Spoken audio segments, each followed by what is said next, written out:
So the Xerixian Empire, you have learned, are who attacked your homeworld, forcing you to take refuge in wild space. Um, you went on to meet Crux at the Rock of Brawl, who said that he could build an alliance to fight the Xerixian Empire and possibly save your world. And you left the Rock of Brawl aboard his ship, the Second Wind. He took you then to a wizard's tower on the outskirts of Wildspace, where he was hoping to acquire a map to some place called Doom Space. En route to the tower, however, you were attacked by what is called a Rygar, and he was named Hastane. He was an ally of the Xerixian Empire who decided that he was going to put an end to your meddling. And you did battle with him and his jellyfish vessel, for lack of a better word. It is a living creature, so it's not exactly a ship. And that creature had an ability called Jammer Scream, which rendered your spelljamming helm inoperable for an indeterminate amount of time. It's been 6 days so far, and your spelljamming helm still doesn't work, and you're being towed, or you managed to coax over some Kindori whales to your ship, lasso them up, and have them drag you slowly through wild space, where you did get to meet Topola, the reclusive wizard who could not give you a map to Doomspace, but she did say she would be willing to give you what was called, it's a magic item called a Wild Space Orrery, and it basically will orient you in any wild space system you go in. It'll show you where the sun or suns and major planets and moons of any given system are. So you can instantly get your bearings if you enter an unfamiliar place. But in exchange for that item, she wanted you to dispose of a wild space scaver, this big, giant fish that, kind of a shark analog, if you will. And it tried to eat a boo, I think, if I remember correctly. It swallowed you up, but you were eventually killed it, and it regurgitated you before you started taking bad acid damage from being trapped inside this thing's gullet. And that is where we left off. You have defeated Big Mama. You have the Wild Space Orrery. You have a prisoner. You took that Rygar Hastane, a prisoner, and you still have him tied up on your ship.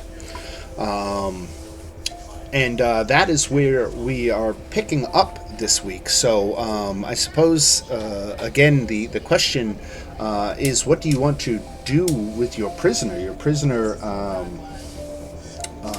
wants... he's expressed his desire to either be killed or freed. Pick one and get it over with. Killed. Where's our next stop? Can he be a vehicle wherever we go before we free him or kill him? Now, he's working against us saving our planet, and he says either kill me or let me go. Right. So if we let him go, he's going to try to keep destroying our planet. I would say we kill him. No, I'm thinking, is he still beneficial in some way if we go to someplace we haven't? As a hostage, for example? Yeah. I sort of have in mind that we're kind of like space pirates. There's got to be some sort of code of chivalry regarding prisoners, right? I would agree with that up until the point where he says, let me go or kill me. But we don't have to listen to him. Yeah, what is he going to do if we don't let him go? Now, he had an item on him that the text refers to as a Talarith. That's Talarith. And I can't find anywhere any kind of definition for what a Talorith is, but I'm imagining it, probably just because of the similarity of the word, to be something of a necklace, like a talisman. And you know that he used this to create his golem duplicate. So I would imagine that you've taken that off of his possession, so that he cannot create another golem. But it would be important detail to know what you do with it. Does anyone have identified magic? Can we add on it? Baby hand. Yes, I do as a ritual, so we can do that. Okay, if you have it prepped, yeah, because I don't have it prepped right now. It's a ritual. And this is on Hastain's Talorith you're casting this? Yep.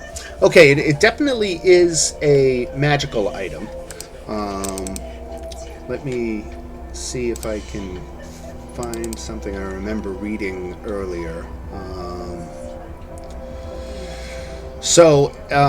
Using its Talorith, the Rygar can summon a golem-like duplicate of itself. So it is a magic item only usable by the Rygar who crafted it.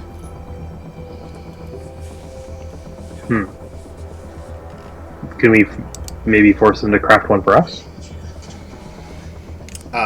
He would rather die.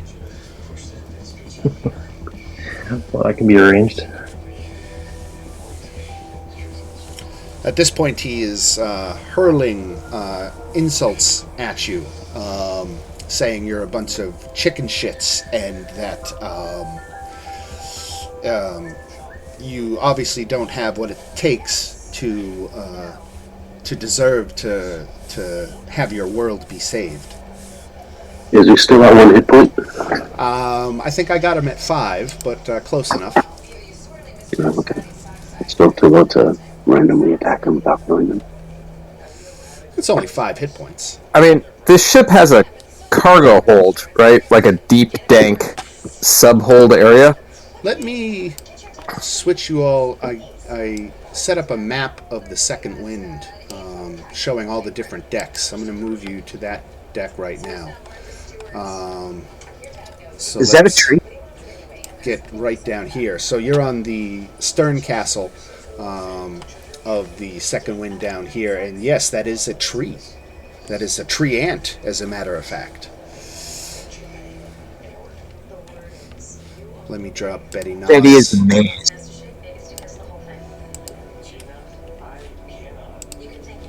All he did, she went into some carriage with a guy that was going to help her find Shady, and she woke up here. Somewhere outside of Barovia.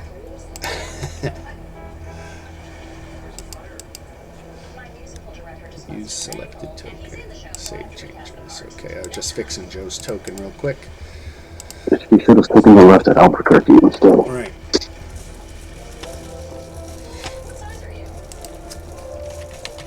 I don't have Hastain on your map here, but let me drop him for you. Here is Hastain. I'm going to change him to 5 hit points, and we're going to put the restrained condition on him because he's all tied up.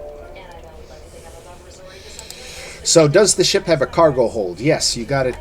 It's shown down here. We just tie him up down there. I mean, if you want to tie him up, we can do what I said last time. We can put the arms and the legs through the holes in the cargo net thing up the top and just leave him tied to that. Yeah, if he won't shut up, I guess we could just knock him out. Non-lethal damage. Which would be fine with me. So you're talking about tying him up right here? Could we not, like, on this below... This is the below decks, right? This level that I'm pinging right now is still above deck. This area in the rear of the ship is beneath the stern castle, but it's on the same level as the rest of this. But if you go all the way down to the 4th map... Right. Like, okay, there's some sleeping quarters, but could we not? Don't you artificer? You're like building stuff all the time. Could we not build a little makeshift cage here behind all this cargo stuff? That looks like an uncomfortable and also remote place to stuff him, occasionally bring him food, and therefore not have to listen to him yell at us. Yeah, that could be done. Certainly. It would take some time. It might even take a couple of days. But with your spelljamming helm out of order, you've got nothing but time to spare anyway. The whales are not going to be fast enough to get you any place real far away. They do not travel at spelljamming speeds. They travel at local speeds. So, like 50 feet per second. I tried doing some of the math of how many feet per second do you move if you're at spelljamming speeds, and I don't know that I did the math right. But space, there's no inertia. But it's at least 1,500 times as fast. Okay. Dan, is there any chance with Dispel Magic of having a chance of dispelling it? Dispelling what?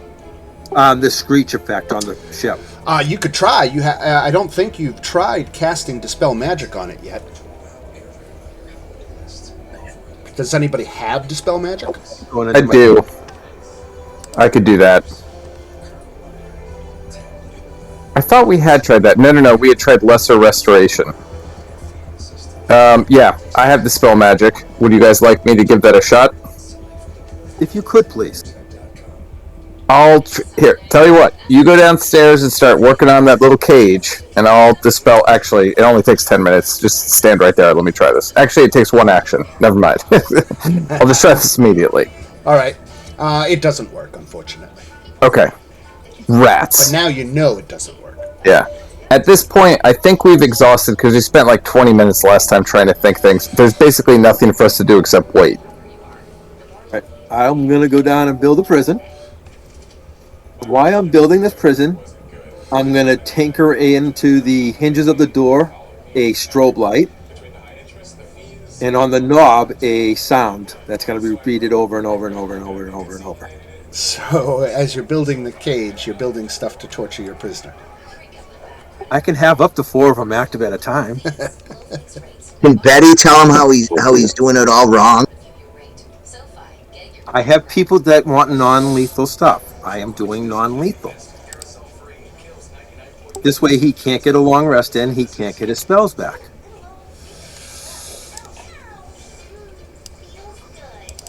How about a nice simple water board? You have to stay there. This stuff just sits there and goes and goes and goes until I turn it off. All right. So we're going to say that 5 days goes by to get this done. And that is when your Spelljammer helm finally comes back online. So all in all, it was down for 11 days. So that's what you're contending with if you see another one of these jellyfish. Fortunately, you had plenty of supplies and air, so nothing to worry about on that front. Do we know enough about how all that worked to be able to potentially shield a ship in the future? You don't know what the jellyfish's limitations are. You've never seen one of those creatures before. Yeah. And there's, if you were to go to some piece of civilization, there could be a library that might have some of that information you were looking for, but just knowing it, I think it's too obscure to assume you would know it offhand. Yep, fair enough. Well, we could always go back to that mage library. We can use their arcane library. Yep. Yeah, if we get a chance to go back, we can take a look. So Hastane is now down here. I've got him in your little makeshift prison back here. We still have to hit the shops, right? What's that? We still have to hit the shops themselves, or did we pass that up?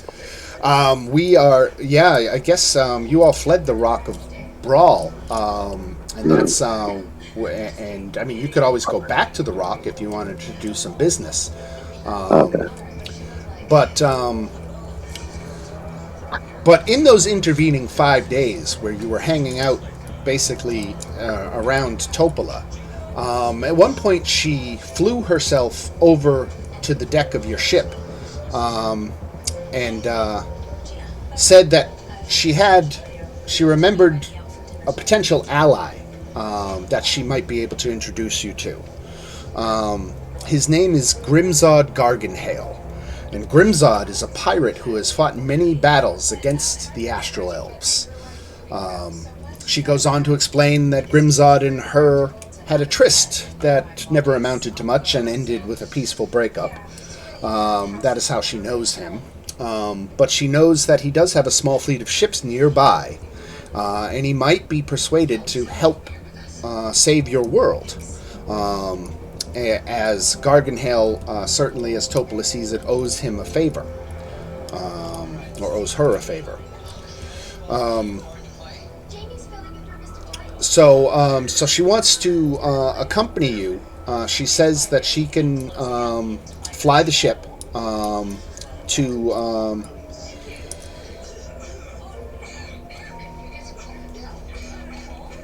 Let me see. What does this say here? Okay. That she can lead you to Garganhale's fleet. If you want to let her drive, she'd be happy to come with you. That would free up Violet from having to be your Spelljammer. You all right with that, Violet? It's good to me.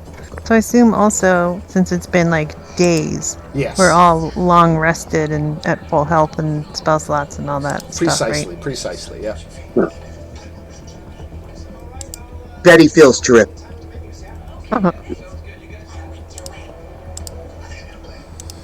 I'm putting Topola on the ship now. And we'll put her down here on the spelljamming helm. Now, before we go on, though, anybody trained in insight can make a check. I got that. Let me see.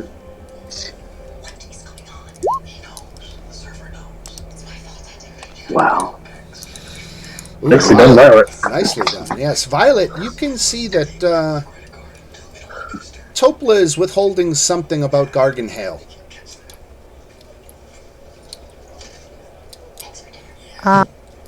Hey, Topola.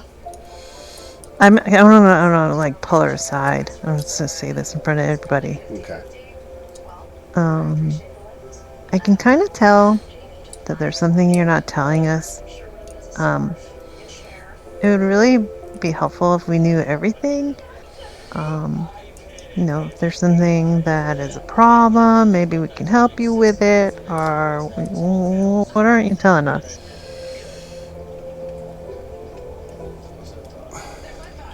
Well, first of all, you have to know that I'm the one who ended things, not the other way around. Oh, well, I believe you, obviously. Make a persuasion check, Violet. Can Betty assist her? Violet specifically said she pulled her aside, so this is going to be a 1 for Violet. Okay, just taking a shot. Oh, rolled a 2. Just wait to meet Garganhale in person before you judge him. That's all I'm saying. Okay.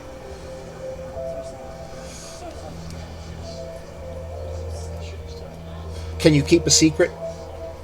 Of course I can keep a secret.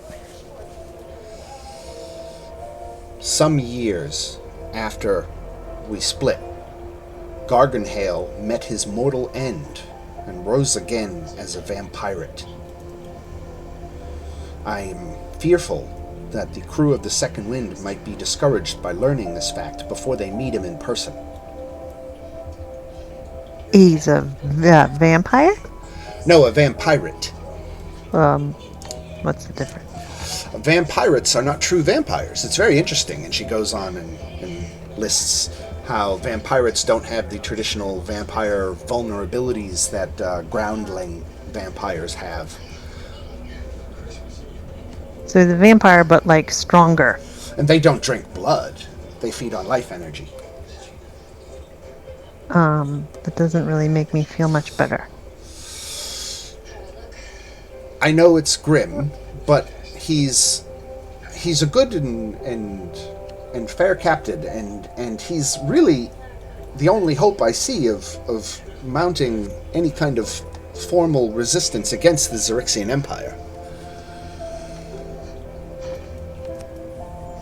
So with my insight check from before, do I sense that she's telling me the truth now? Go ahead and make another one. Ah, At advantage. okay.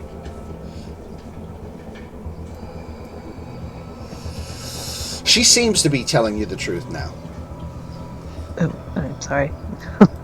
That was A little triple. too much. At least you get those bad rolls out of the way. Yeah. I'll just keep rolling. Right. That was too intense. So Topola says, just don't tell the others. He's not an evil, marauding murderer. He is a fine man. I wouldn't take you to him if I didn't trust him.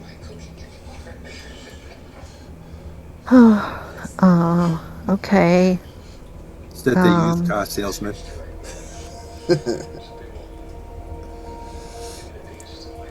Well, I trust you because I can tell with my superior insight that you're telling the truth.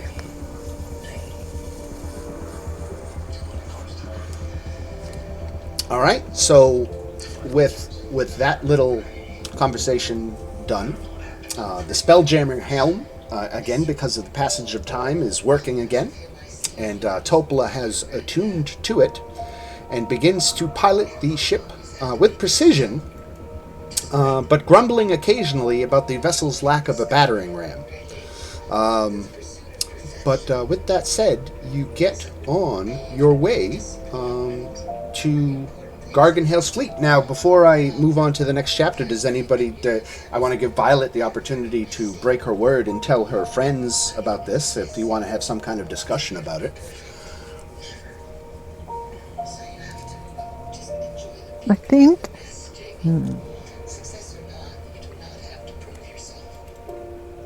I think that Violet would try really hard to keep it a secret, but I think that ultimately she would tell Caliphil. Because she really seems to know a lot about, this kind of stuff. The Wraith will And- start. And Violet's just really impressed with Caliphil. She's super cool. All right, feel free to have that conversation. Calphil is definitely blushing during all of this. And Violet, shouldn't we tell the rest of the group about this? I don't know if we should. She said that he's like a good guy. I don't know if we should just wait and meet him first and see what we think. And just don't tell her that I told you, because I told her that I wasn't going to tell anybody. Ooh, okay. Well, in that case, maybe it's good that you told me. You did the right thing, and maybe we should just be very cautious. And then, if anything bad begins to happen, then we can tell people. But for now, maybe we keep it our secret. Yeah, and I don't want her to get mad because she specifically told me not to tell anyone. So.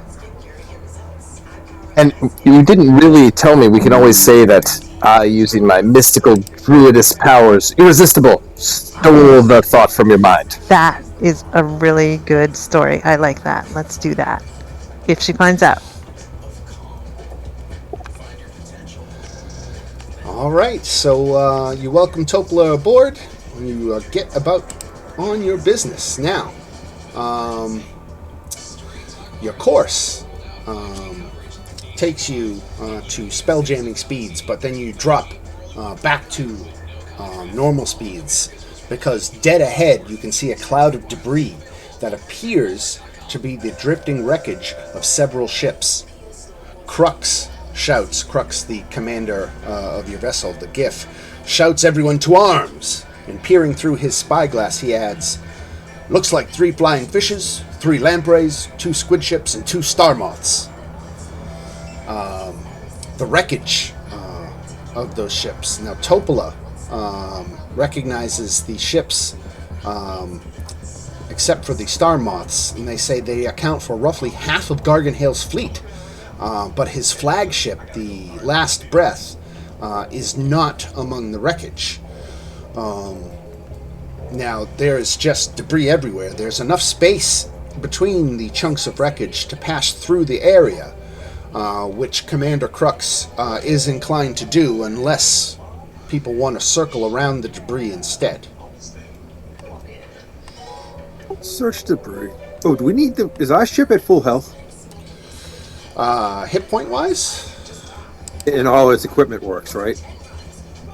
Yeah, it's only got a single ballista, though. Can we I was to check? say, wasn't someone complaining about not having a battering ram? Yeah, that was Topola. That was the wizard who's now driving your ship, and she's complaining because she likes ships with battering rams. Why I was don't about to say, is there anything we can use in there, maybe, to make her happy? I would think my Fae, after hearing it for a few hours, is like, I'm willing to look if it'll shut her up.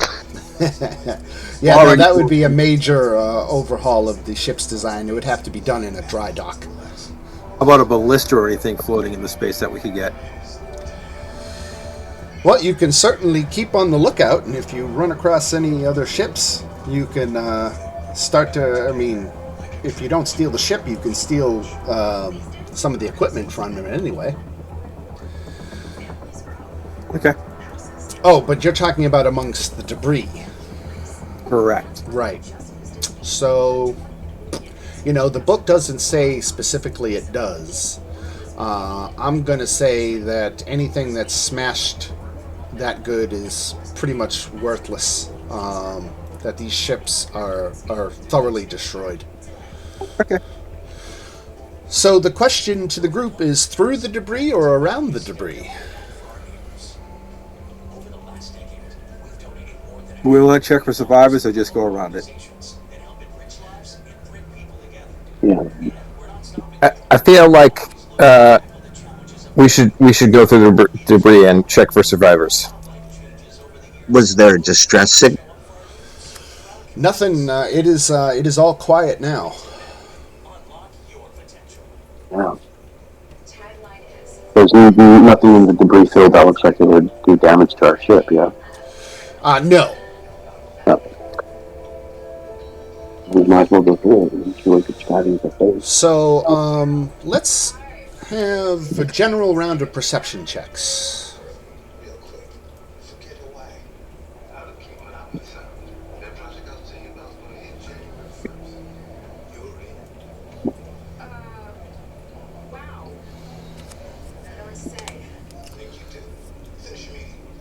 All right, Calathil. With your keen elven eyes, you spot two human corpses drifting amongst the debris. Okay, I'll point the ship in that direction and say, there are bodies.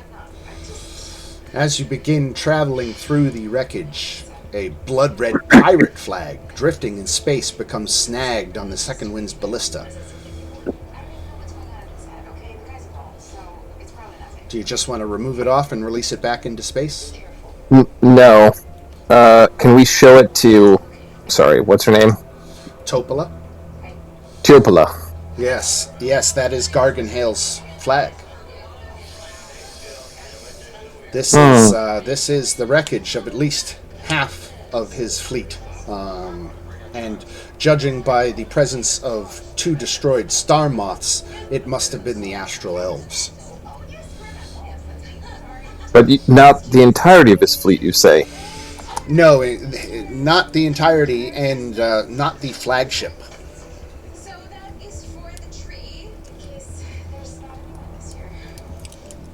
And did we get over to those bodies? So, as they bump against the ship's hull, the figures reveal themselves to actually be alive, and they climb up the side of the deck, the side of the ship onto the deck, and they ask to. They kind of put their hands up in a peaceful, like we come in peace gesture, and they ask to speak to the captain. You can see that they're kind of gaunt looking.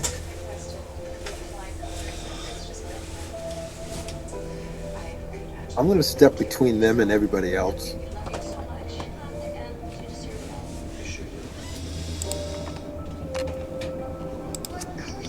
Is the captain close by, or? So Crux demands, "Who are you?" And with a little kind of bow, the vampirates introduce themselves as Giorgio and Vitalia, a male and a female. They say that they were survivors of the battle, and that they're thankful to be picked up and just looking for a new commission, and they're eager to serve.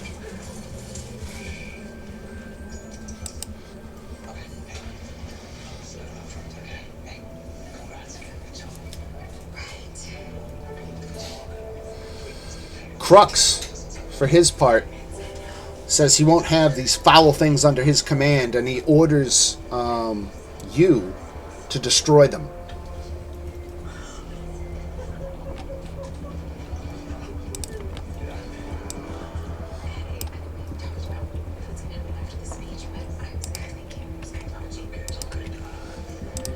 Crux, don't you think that's a little rash? I mean, certainly they could help us provide us information that would be valuable. They just fought our enemy.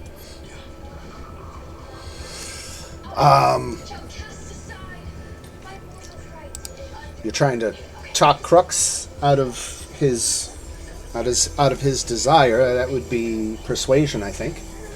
Uh-oh. Why was I the one who did that? Okay, persuasion. This is gonna be super fun. Ooh, I almost rolled perception. That'd be much better. Ooh! Look at that. Look at that! 2 natural 20s in a row.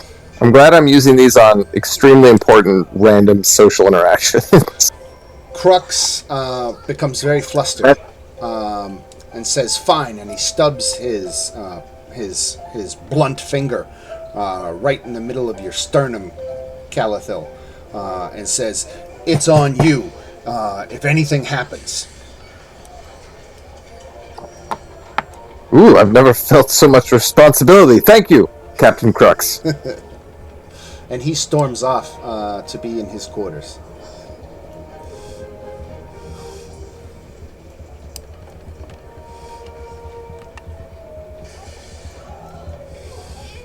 I'm not sure where the captain's quarters are.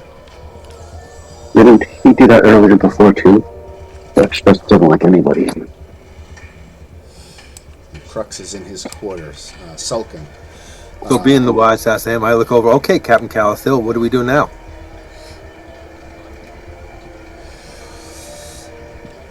Calathil will blush very deeply and shrug.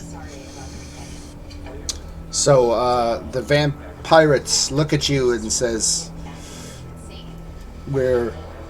if we're free, we'll gladly help man the ship." And what brings you this way anyway? I look at, where would we find your captain? They say their captain was Garganhale, but they don't know where he's gone to. They haven't seen him since the battle. He had to flee the battle. And if shit hit the wall and you had to retreat somewhere, where would he go? They don't know. They're not privy to the charts and stuff. They were lowly sailors. They're much more accustomed to following orders than giving them.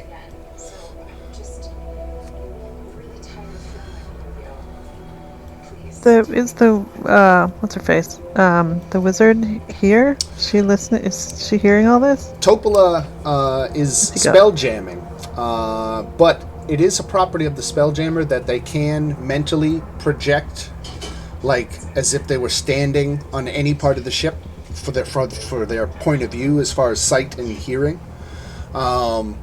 So she very well could be eavesdropping on this whole thing, or not. You don't know. But right now, she is down on the spelljamming helm. Should we take the two of them down to her? Yeah, I mean, she was the one who told us to go see this guy, and now they're saying they don't know where he is, and he might be dead. What are we supposed to do? Let's escort them down to talk to her. I guess we're going to go down and have a chat with her and them. All right. So you, Topola was listening and is aware of what's going on, and she said, she says to Violet, you know, I told you they're not mindless monsters. They are undead, but they're good men.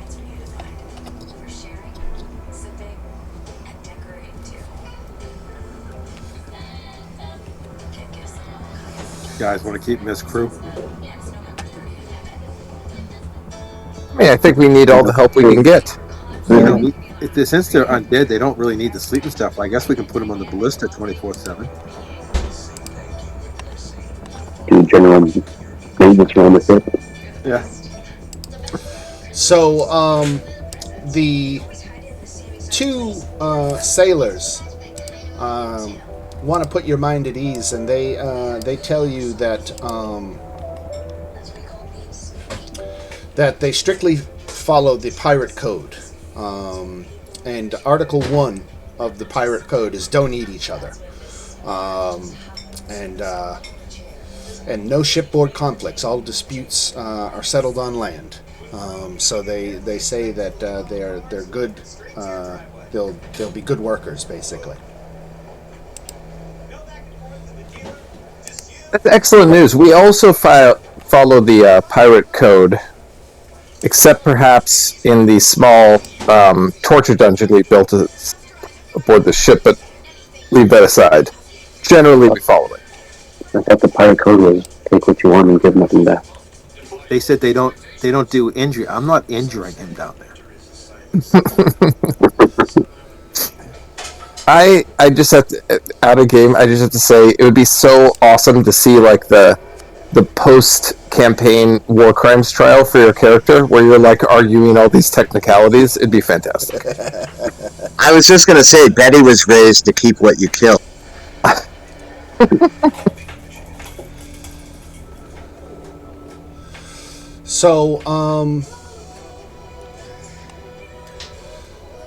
So after you finish passing through the wreckage of these ships, it sounds like you're taking these vampirates on as crew. So they begin going and doing crew stuff. I'll move them off of the stern castle onto the main deck of the ship here. And you are almost through the wreckage when a tiny ball of light appears over the bow of the ship.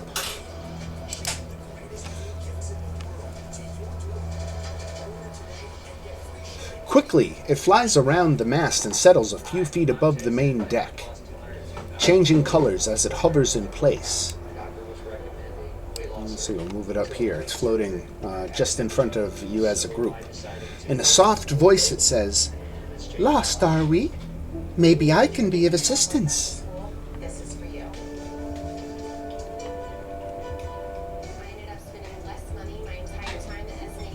Derry, where's the pirate?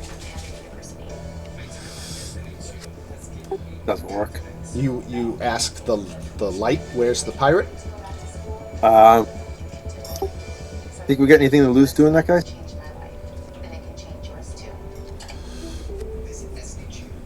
No. Do we know what this is? Does anyone know what this phenomenon is? I'm not a clue. Yeah, should we ask about that first before the pirate? Where's the voice coming from? Where'd the light come from? Betty is confused beyond the capacity for rational thought. So they're this is a will-o-wisp. It's a wispy ball of light. Would we know that? Being Astro Elves, would we have any chance of knowing that? Yeah, they're all over the place. Well, these are just like attack though. I've never actually interacted with them. Okay. Are they I'll cool? never react with this. The will-o-wisp says, I was with Garganhale's fleet when the Astral Elves attacked. I stayed behind after the battle to feed on life energy of the dying. I can guide the second wind, or your vessel, she says, because she doesn't know the name of it. I can guide your vessel to the location where Garganhale's fleet typically regroups. The rendezvous point is only but a day away. And if we let you stay, you won't feed on anyone? Article 1 of the Pirate Code, we don't eat each other. That's awesome.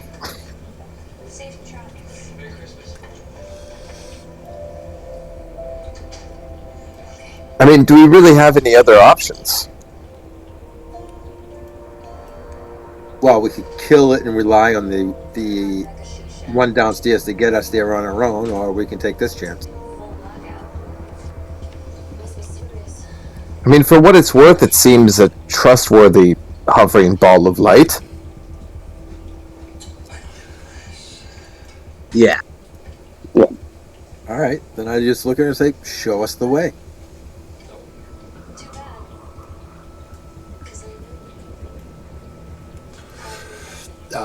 All right, very well. The Wisp offers to guide, and Topola makes the necessary course adjustments to follow the Wisp's advice. Talking ball of light. Is that any stranger than two vampire crew? Nope. Also, for a long period of time, we were being hauled around by two whales flying through space. So I feel like this is all part of the course. So the Will-O-Wisp leads you on, and after a day's travel, you find yourselves caught in a cosmic storm. Lightning flashes through dense blue and purple clouds, illuminating the silhouette of a galleon with torn, flapping sails. Ghastly mariners stand on the deck and cling to the rigging, staring at you with unblinking eyes. The second wind is now 250 foot apart from this other vessel, which is badly damaged. I think I have a handout here.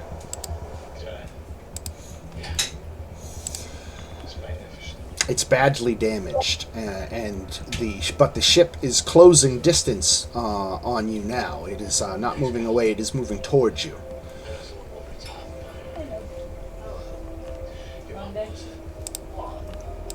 Run or fight. I mean, I think this is likely, what's his face is, Gargamel? I want to call him Gargamel. Garganhale? What's the background? Garganhale. This is likely his ship, right? It could be. It's badly damaged, you said? Yes. I yelled down to the crew to come out and see if they can tell us whose ship this is.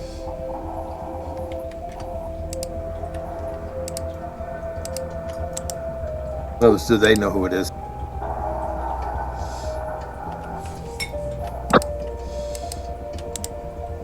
I'm just setting up a map here. I want to get you guys back. Let me do a quick measurement here.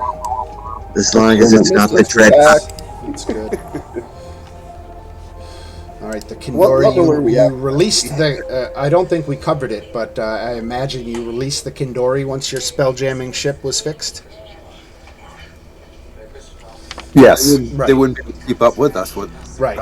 Right.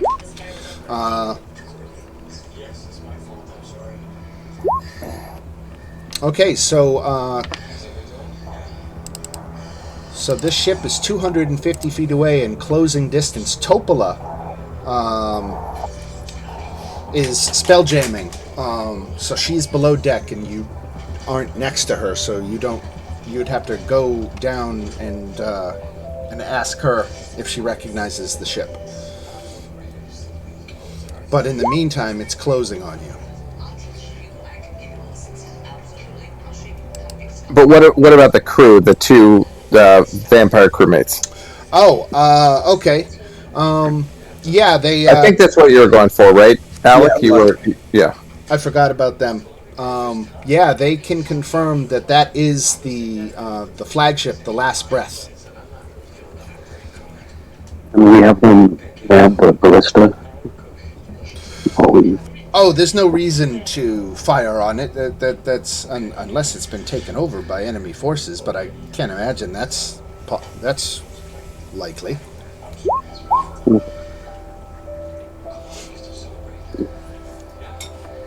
Okay, then I'll keep my eyes open. Well, I guess we should just approach, don't you guys? Yes, I think we should parlay. Whoever is the most skilled speaker should head the negotiations. The Second Wind and the Last Breath again close the distance, and once you're within 50 feet, here let's get them up closer here. So they're about 50 feet apart. Now the air envelopes of the two ships merge. And Why is there just seeing two ships? oh, I got the map ready. I forgot to move you all. There you go. Now you guys are with me. Okay.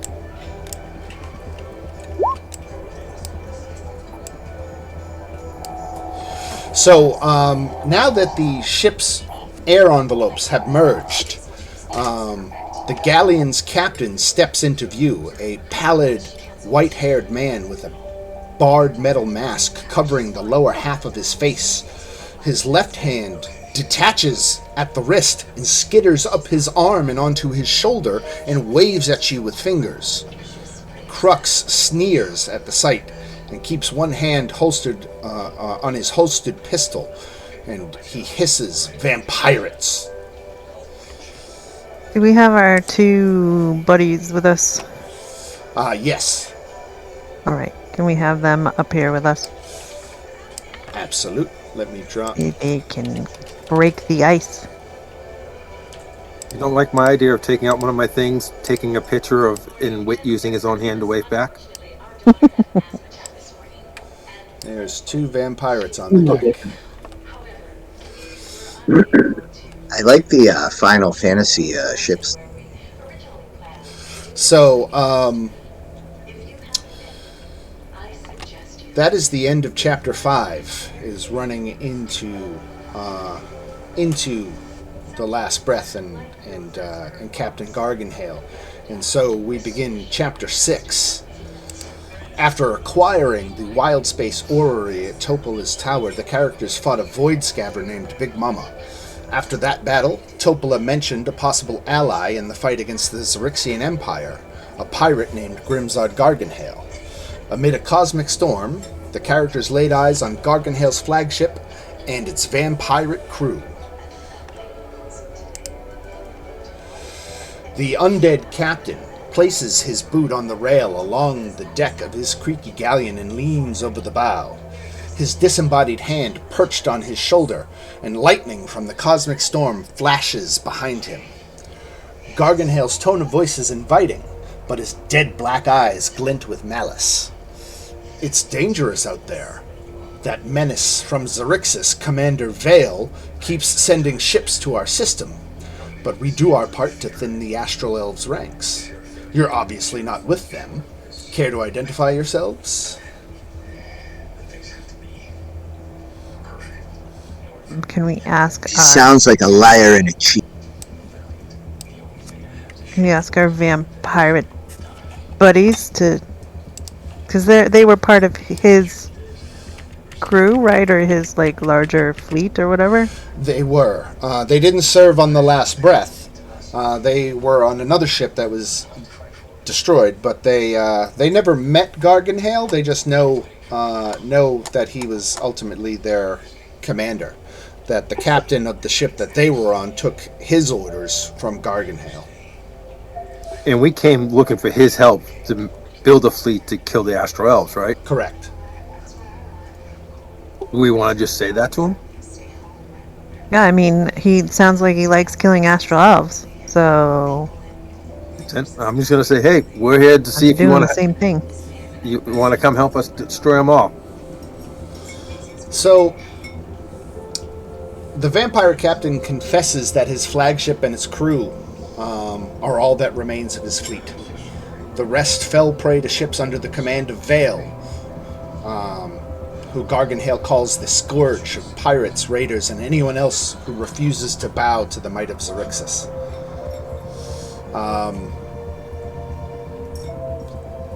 He hates the Xerxian Empire. And for everything that they've taken from him, and he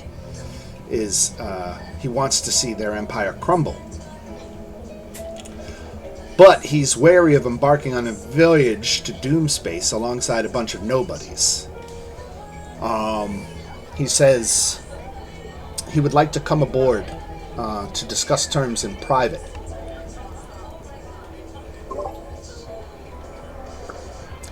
When he says that, I want to whisper to Violet. When he said nobodies, I mean, he wasn't referring to us, was he? No, I don't think so. Oh, okay, At good. least not you and me.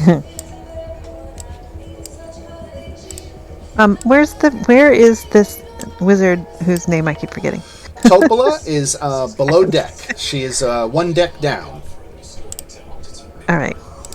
I'm just gonna call for her and be like, I think you're probably eavesdropping. Can you come up here? I'm going to move to the end of the boat. It's your friend.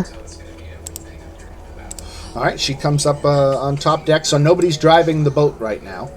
But she comes up and let me see. Captain Garganhale's posture briefly slumps like that of a wounded animal. He then puffs out his chest, raises an eyebrow in Topola's direction. Do my lifeless eyes deceive me? Topola, my darling, what a surprise! If you've come to drive a stake through my heart, you'll have to return it first. And with that, Garganhale is all the more eager to come aboard.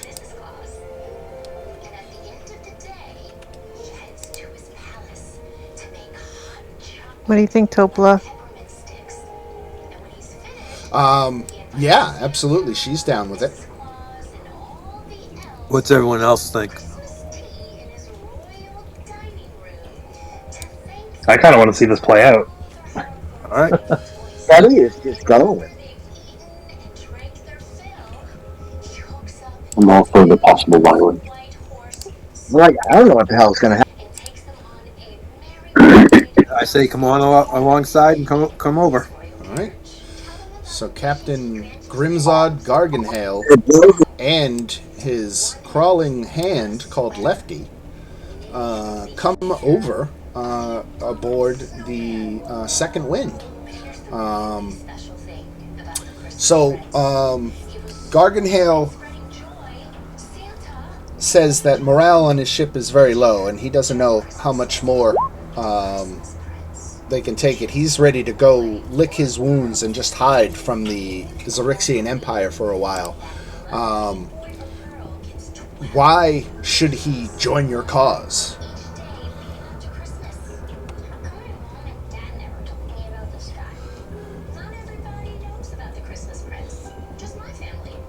So you're going to stay here, eventually get picked off, or maybe get together with us and wherever else we can find and maybe get rid of this thing for once and for all. Yeah, I don't think that hiding is gonna help. I mean, they're gonna find us. We need to get rid of these people. I think you know that deep down inside. As Violet Dan steps forward to sort of give that speech, I'm going to cast guidance on her.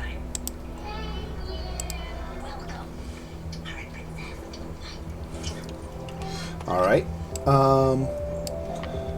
Okay, so couple people did the talking.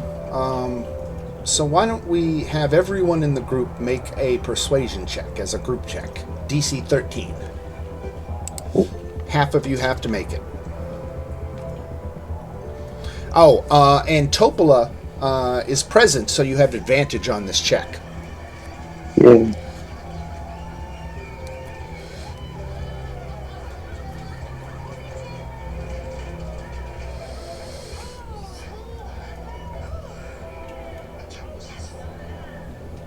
Oh, wow. All right, I think half of you made it. So, congratulations. You have coaxed the vampire captain into joining your cause. Garganhale pledges to help you and save your world from destruction, asking for nothing in return.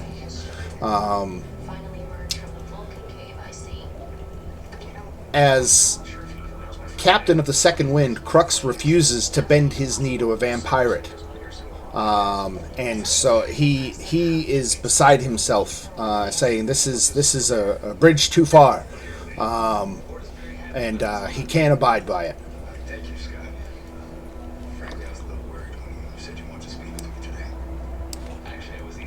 Someone want to talk nicely, or should we just tell him to go in his cabin? Oh, I guess. I mean, I don't really understand. Nobody's asking you to, like, follow his command. He's helping us. So we're in charge, so it's fine. Don't worry about it. We ask why he's had such a hatred for these vampires. Let's get a persuasion check from Violet. DC 16. Persuasion. Do I still have guidance? Yes. Alright, you didn't even need it. Excellent. So, Crux, he says, I'll step down as captain for the remainder of the mission, yielding command to one of you who can tolerate the undead better than I can. I nominate Caliphil. That's a terrible idea. How about you, Violet? You have a natural leadership ability, and you can drive the ship anyway. That's true. I can drive the ship. Does anyone else want to be captain? I don't have the face stats to do that. Captain Violet sounds good to me. Not only do I not want to be captain, I support Captain Violet. That he says. A woman should lead this mission. Very well. I totally agree. Alright, Captain Violet it is. Now that all the parties are in agreement, Garganhale bows deeply and invites you all aboard his ship to celebrate the new alliance with a bottle of Champagne de l'Estampe. Let's go have some champagne.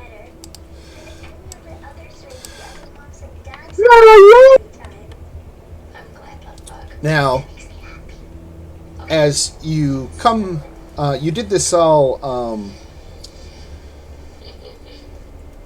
on the deck of the ship, but as you turn back to face the last breath, you can see that it just has turned tail and is starting to flee. Garganhale's dark eyes widen and then narrow. What is this foul treachery? He hisses.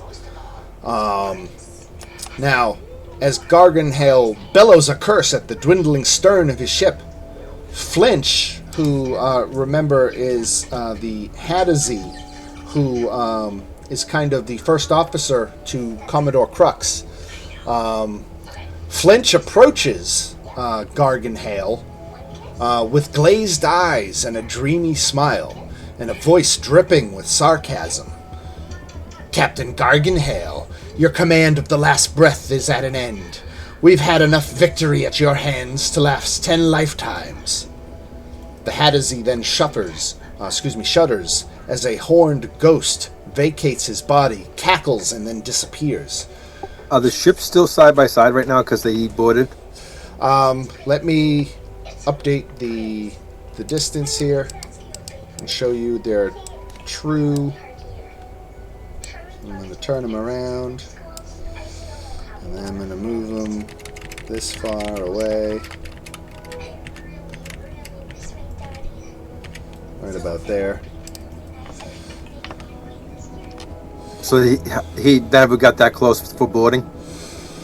No, he did. But while you guys were focused on your negotiations, the ship slowly started pulling away and turned around. By the time you realized it, they were this distance away.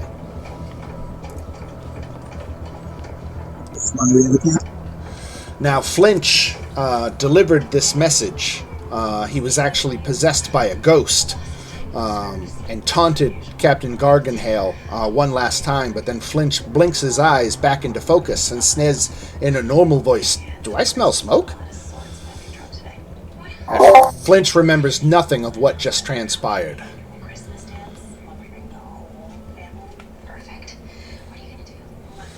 Garganhale encourages you all to give chase, saying, "Aboard my ship is a weapon you can use against the Xerixian Empire. Help me retake the last breath, and the weapon is yours." Let's go. So we're gonna take on an empire? Of course.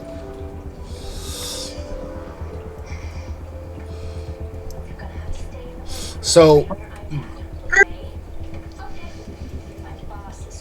Sorry, go ahead. the last breath. Remember this? There was a storm raging, a lightning storm, and the last breath is now disappearing into this nebulonic cloud, and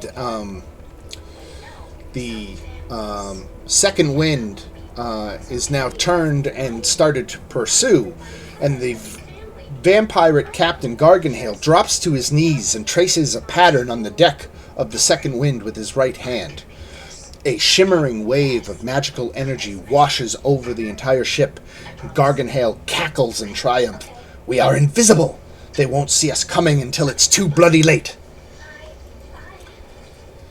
So, to pursue the fleeing mutineers, the second wind must search the storm clouds in which the last breath is attempting to hide.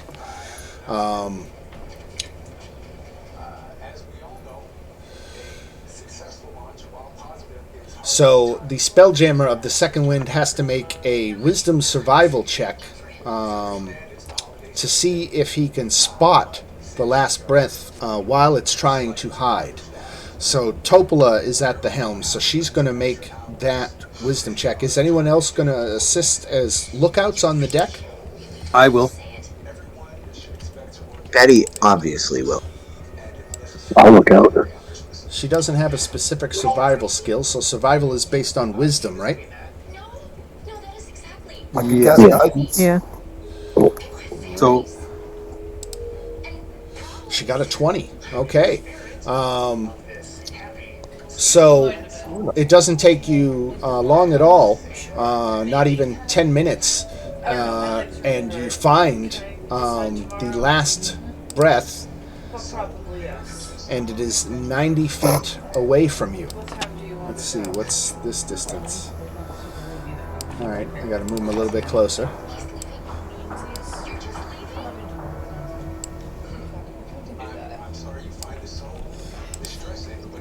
Dan, I can't see Betty not. Oh, you know what? I don't think I dropped her on this map. Thank you, Joe.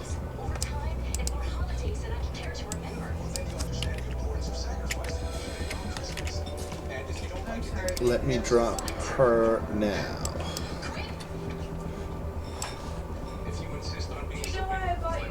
It's like a bass drop. Here we go. Ready? Drop. All right. So the ships are now about 90 feet apart, but your ship and everyone on it are invisible, so you can sneak right up onto this thing, and that is what Garganhale wants you to do. He says, He says he wants to join the boarding party and retake his ship. Dan, can we make it so we can have ropes fastened to our ship and have grapples on them, so when we can grapple the two ships together so it can't get away? Yeah, you've got time to make plans like that. What do you guys think? Her? Sounds good. Now, soon as you, Garganhale cautions, as soon as you make contact with the ship, or the second he leaves the ship, the invisibility is gone. So if you throw a grappling hook, that's going to make you instantly visible.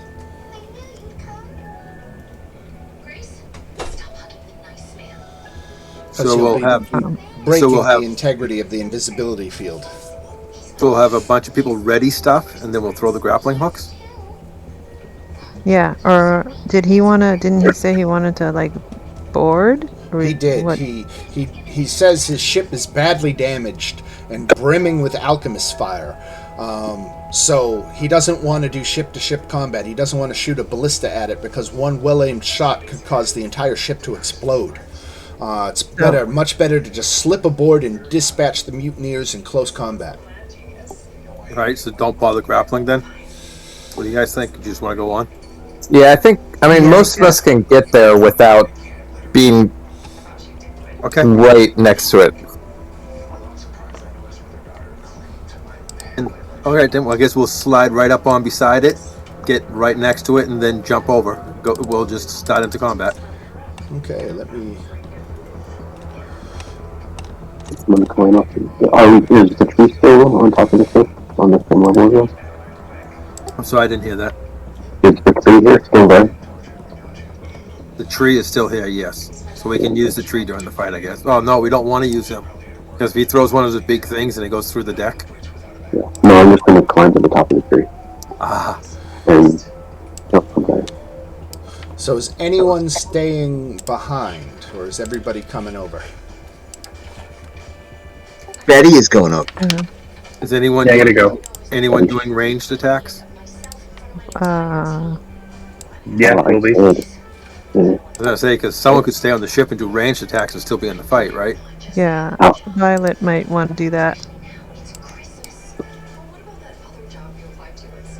We're right there, right? So Yeah, we're gonna be. Yeah, you'll be able to fire from the deck of our ship onto theirs. yeah.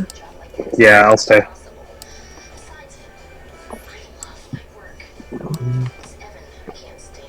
What is wrong with this? That way, you can. Can we set up a communication ship way that you can talk to the Spelljammer, or you can have her watch you?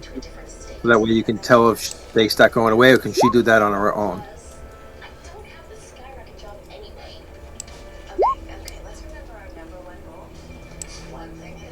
All right, I think Yeah, I've she got can it. watch, right? She can watch up because she can project onto any of the decks, so she can see what's happening up here, right? Right. So she'll see if the ship starts to move. Dan, Yeah. for most of us to get on that ship, we'd have to be less than 30 feet from it. Yeah, no, you're gonna... What Garganhale wants to do is literally pull up within 5 feet of it and step across. Okay, yeah, I'm all for that. Do want to cast a spell, though, before we go.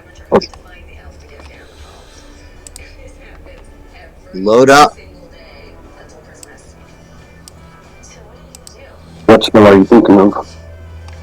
Dan, I will cast Summon Beast at 3rd level to summon I guess, an air beast. Just before we get there. Okay. Now, who is staying behind? Who is not boarding? Exelgrix is staying behind. Okay. And Violet. And Violet, okay. Everybody else is I've got on here, so let me do Exelgrix and Violet back on the second wind. Before we go over, Dan, I'm going to cast it. Oh, I'll just cast it now.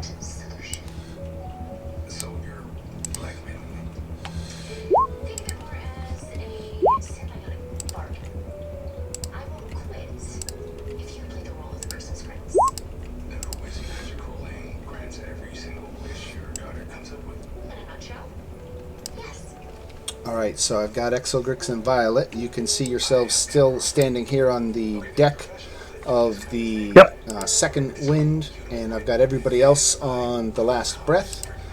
And we can roll for initiative. I knew you guys.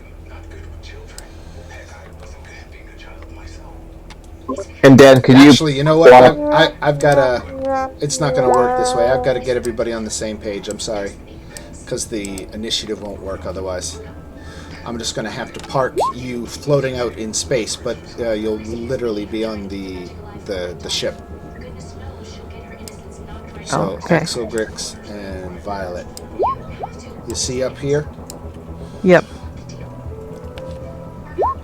Let me see if I can drop a token just because I have them. Whether we're on a living ship. Huh, okay. There you go.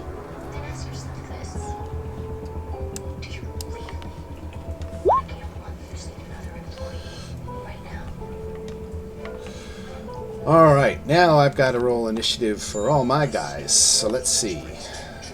Initiative for this fella.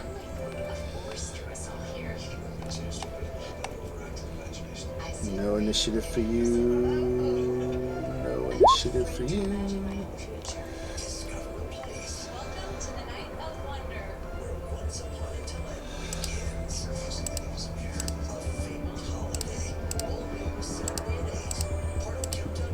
Okay, I think I got them all. I figured it out.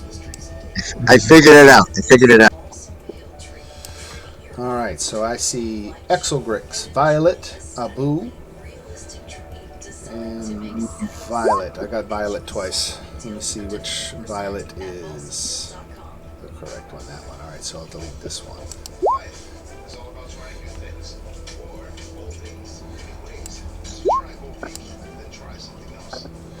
My Faya. We have to roll again.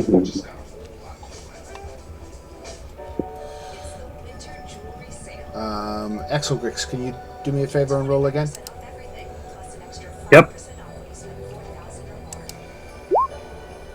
If we're not on the list, roll again. Right.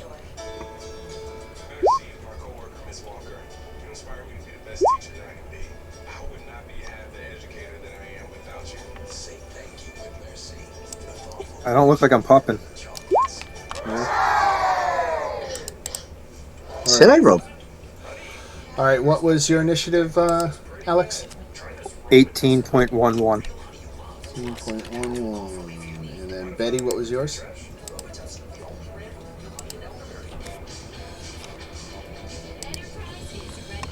Betty, initiative. 10.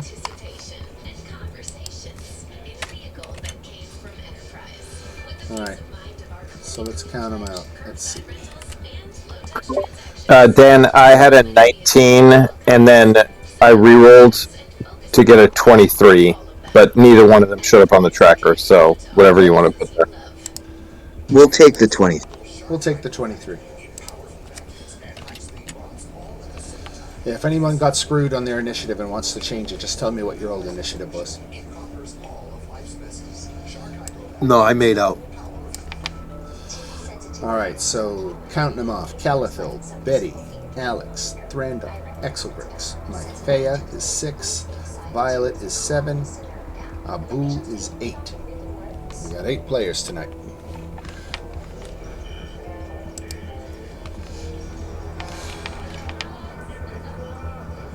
Alright, I will sort this.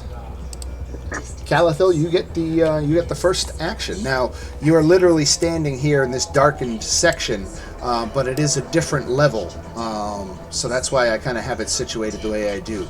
But if you wanted to measure distance to the ogre, for example, you would be measuring it here,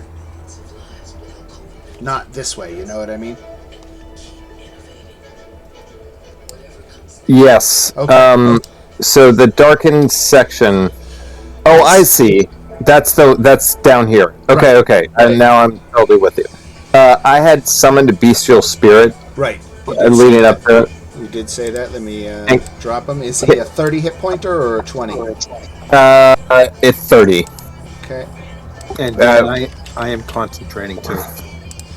And Alex is concentrating. All right.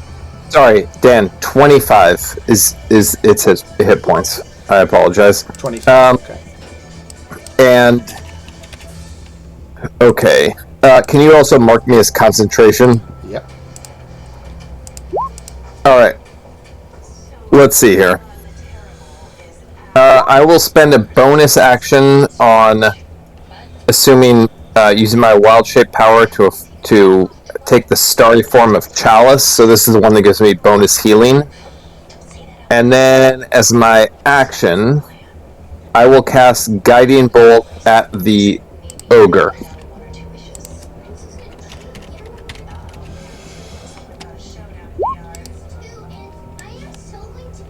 I forgot to drop Grimzod into there, so there's Grimzod.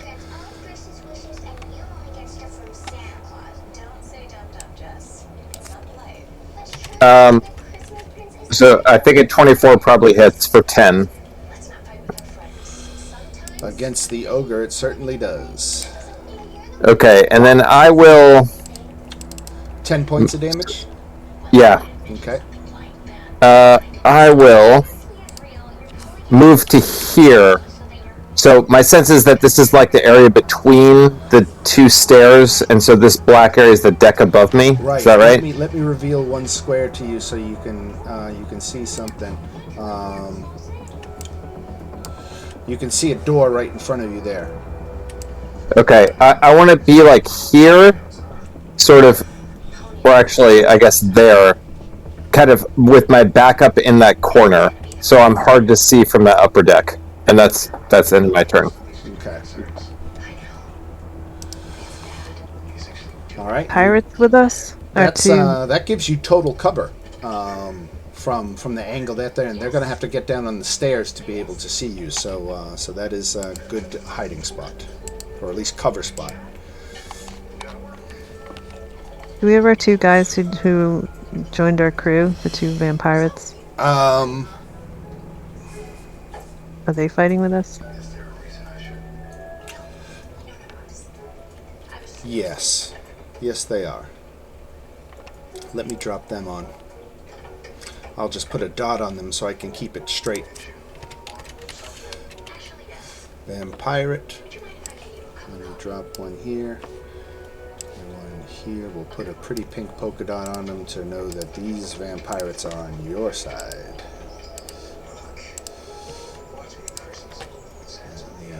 Group initiative then. Alright.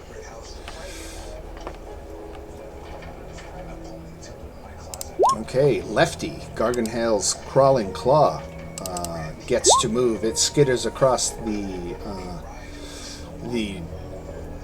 Actually, it stays perched on his shoulder for now. It doesn't skitter away. This vampirate here is going to run up the stairs. 5, 10, 15, 20, 25. That is within his reach. He is going to do a melee attack on the vampire in front of him.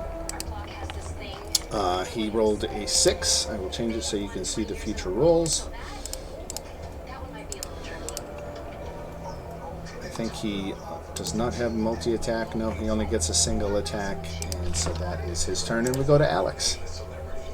Alex is going to charge right on in. As he's running over, he's going to use 1 point to activate his bonus action to activate his defensive field, give himself 6 temporary hit points. What's an action, Violet? Say that again, please. Thrandar's is asking about Turn Undead. I think it's... Oh, I missed that. Okay. I think it's an action. It's an action. Yeah, it sounds like it would be something. Yeah.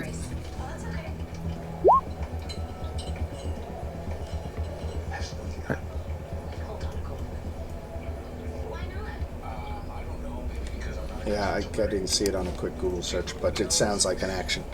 All right. I'm sorry, Alex. What were you doing? Yeah, I used it the other day. It's an action. Yeah. Okay, so I did a bonus action and gave myself 6 temporary hit points. Okay.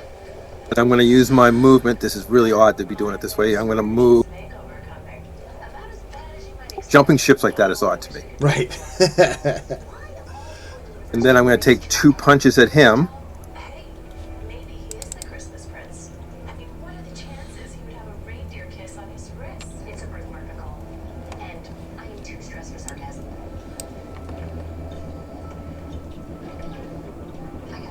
That's the first punch.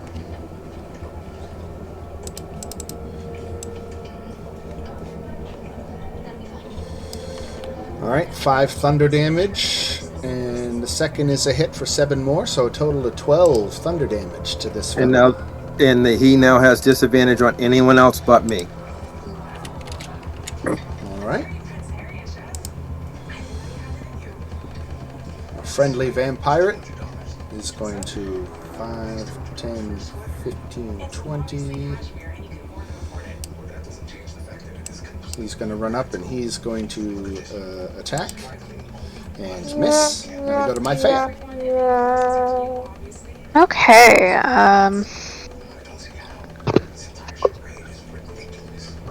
Okay. Yeah.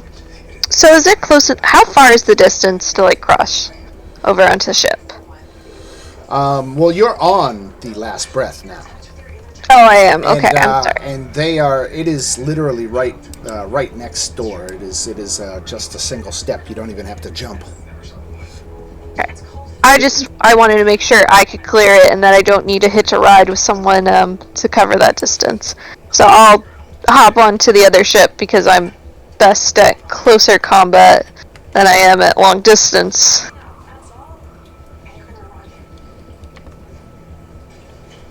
You are on the other ship. Oh, I am. Yep. I'm sorry. I can't. Like, I'm seeing my token and it's down here, and I'm looking at all the vampires, and I'm like, I need to be over there. Yeah, the square spot we're on right now is actually the black square on the other one. Okay. Here, if this makes it easier, for this exercise. Oh, I see. Yes, I'm seeing it now. I'm just gonna move my token to the area of which here. That's like Right. to be here. Right. That's and essentially like 20 what I'm. feet. Right. Right. Okay. 20 feet to move here, and I will take. Wait, what's the deal with this guy with the pink dot? He's a vampire, but he's on your side. Oh, he's on my side. You Okay. rescued them from the debris field of the fleet. Okay. Just wanted to make sure it wasn't like a status or something, and I was gonna fuck that up. Okay. I'll take a shot at this one right here. Okay. All right. Come on.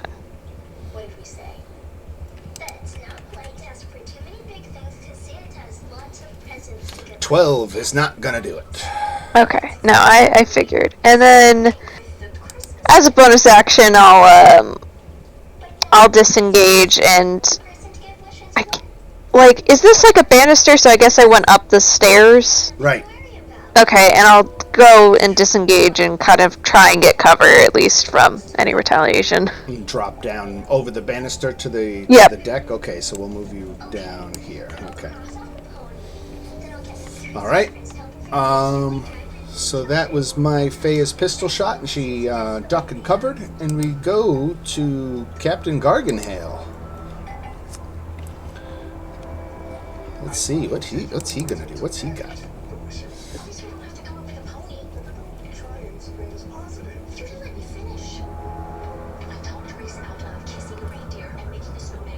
He's got a heavy crossbow. He's gonna start to take aim at different ones here, and let's see, Alex. He's gonna shoot at yours, and he hit for 21 piercing damage. Friday, which just leaves us 3 weekends until Christmas and 2 wishes per weekend. 21 damage from Captain Garganhale's heavy crossbow. That's a good hit. the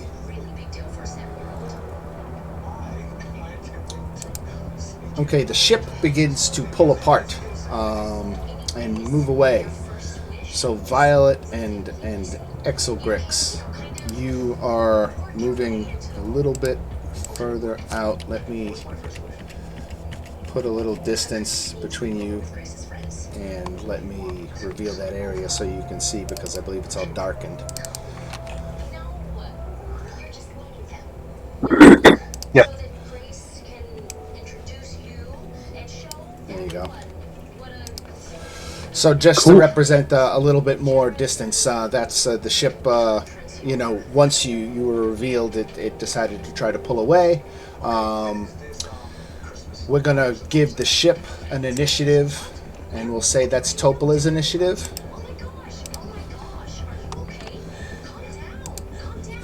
And we'll roll So a d20. And they're see.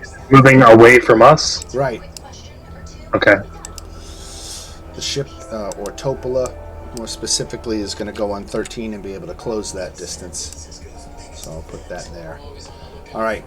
In the meantime, this vampirate down here is going to run up, get our other vampirate in flanking.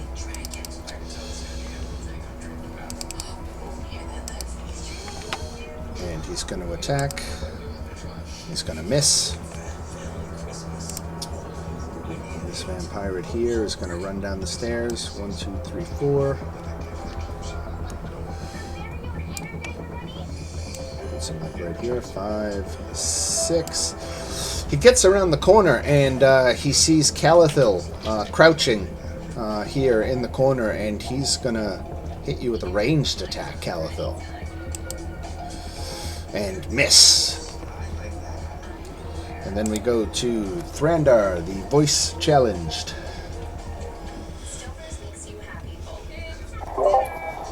Can you hear me at all like this? Yes, loud and clear. Okay, I guess it's not as bad as I thought.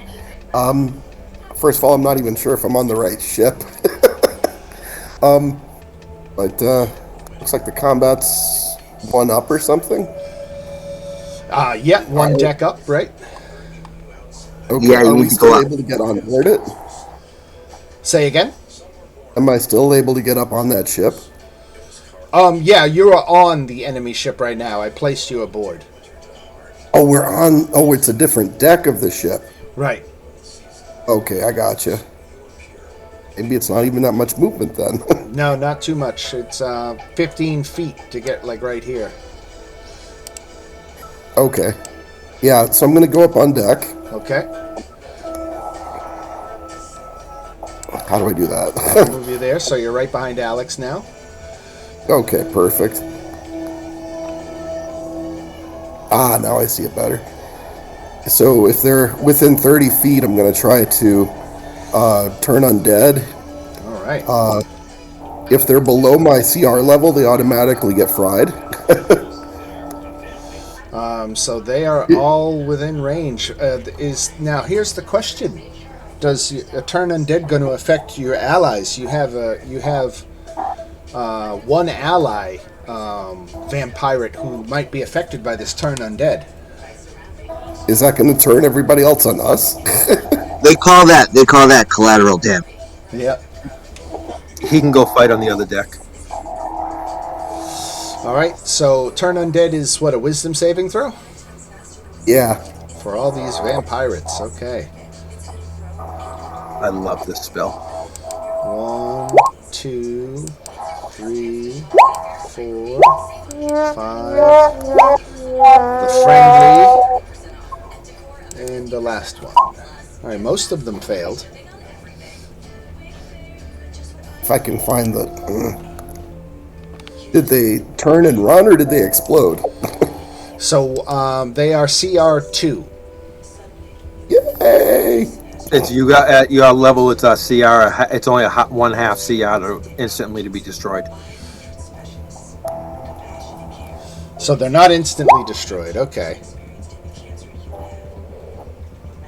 Yeah, 5th level is 1/2 or lower, right? Okay. So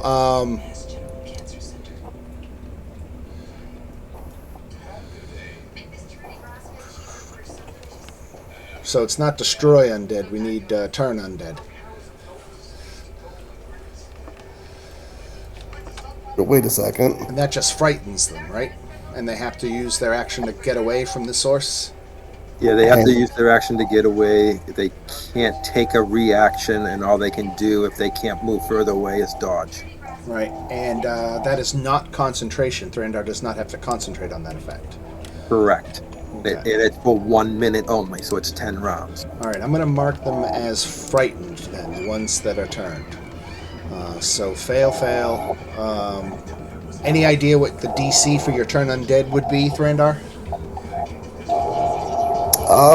If it's my regular DC, Yeah, I think it would be. Yeah, it's your spell DC. 14. 14, okay. So fail. Fail.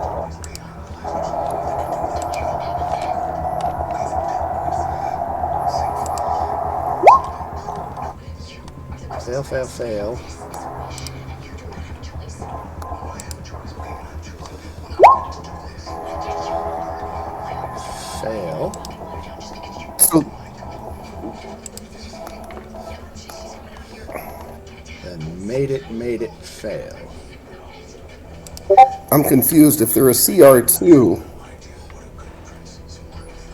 did you say they're a CR2? Yes.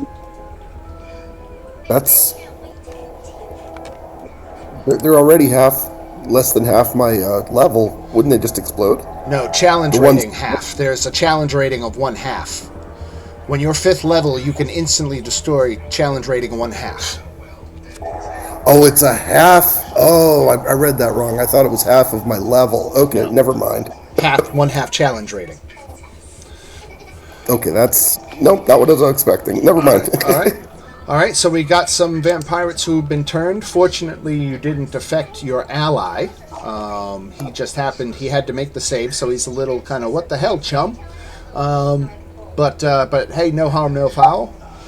And if that is it for Thranдар, we come to this vampirate who comes swinging at the friendly. And he hits for 9 necrotic damage. Oh, this is futile. They're immune to necrotic damage. They don't have a claw attack either. So a vampirate can't attack a vampirate? That's why they don't eat each other. Alright, so he's They going to... already live by the code. Does explain why they still exist. Can I drop a short sword onto this thing? I want to... All they do is act as a distraction for us. I want to see if I can alter this character sheet here. By for us, how does it help? Alright, good enough. I gave him short swords. So he swung and missed. Betty. Okay, I see one vampire. Yep. What's up with that? And there's more up on the stern castle. One deck up toward the back. Are you trying to say there's bigger fish to fry? Nope, not necessarily at all.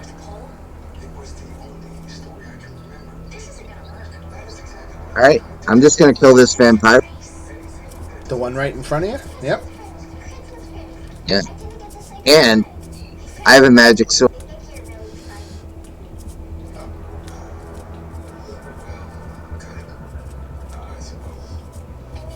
What kind of magic sword?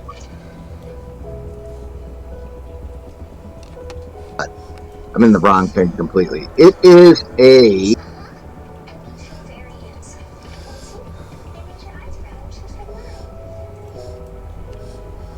Did that go through? Did that go? No, I don't see anything. Sorry, hold on. Sorry.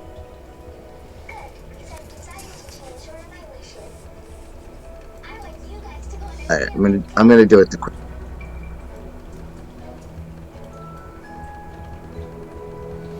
All right, so I get 2 attacks.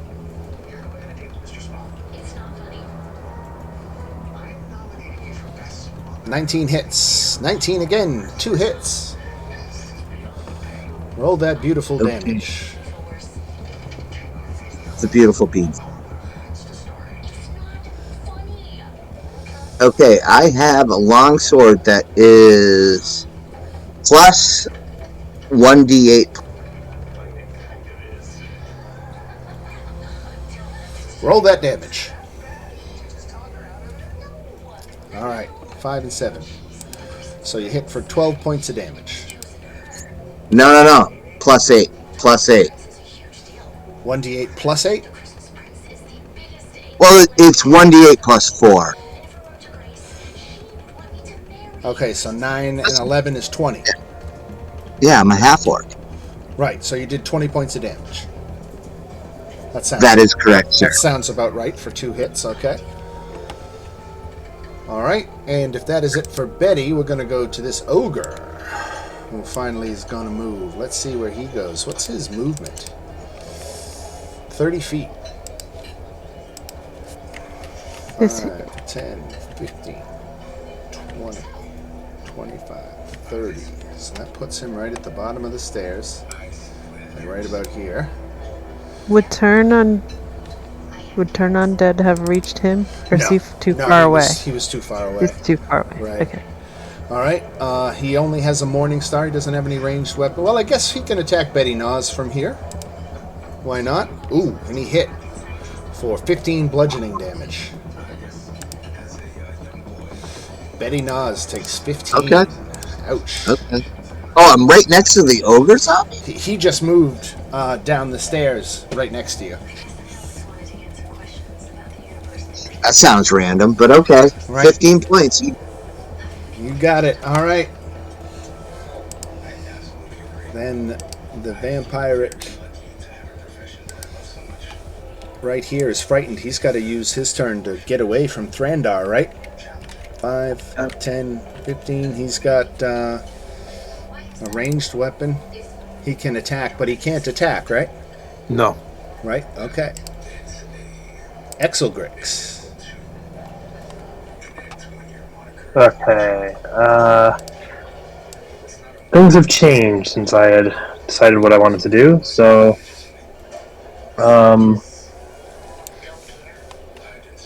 what's the range on this? Can't do that. Do that. And the pink ones are ours. So, yeah, I think I'm gonna throw a magic missile at the one on the left. Okay. This one here. Because he's kind of by himself. Sure. Let's go with 4. the second level. Okay. 6 and 4 is 10 points of damage. Cool. And I'm gonna move as well.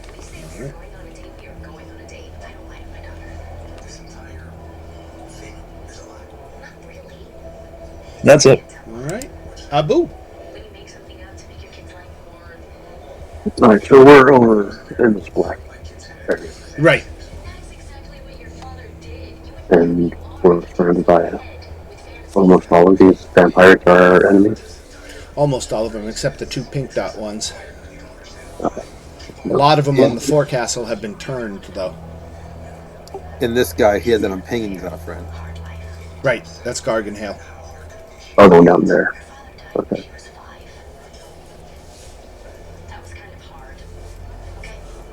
I am going to climb to the top of. I forget what it's called. The main mast? Yeah, the mast. And no one looks like they're going to control. I'm going to psychic waste this one. So this one is one of us, right? Yeah.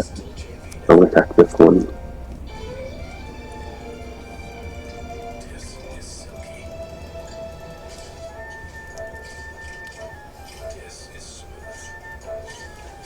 Does it 9 hit? It does not. Awfully, yeah, she's awfully low. But I'm gonna try it again.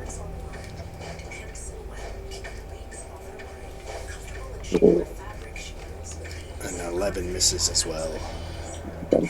Darn. And that's it. All right, so clinging to the main mast, I'll kind of put you right here in the middle. Oh yeah. Sure. Show that you're up here. All right. And then we go to another vampire who's gonna turn and flee. 2, 3, 4. That's as far as he can go. Violet. Oh, and your guys' ship moved closer too. Let me move you back in.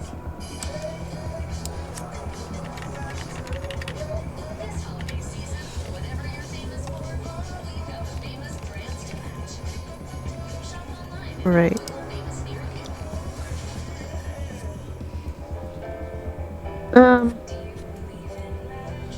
Okay, I'm going to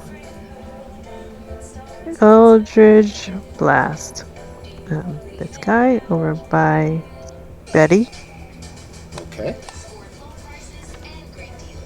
The vampire. Yeah. 24 hits for 5. And then the second one. Blast number 2 hits for even more. Very nice. Got him low. Okay, then I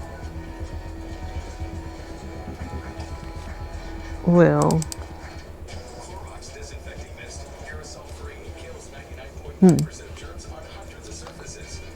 That's necrotic.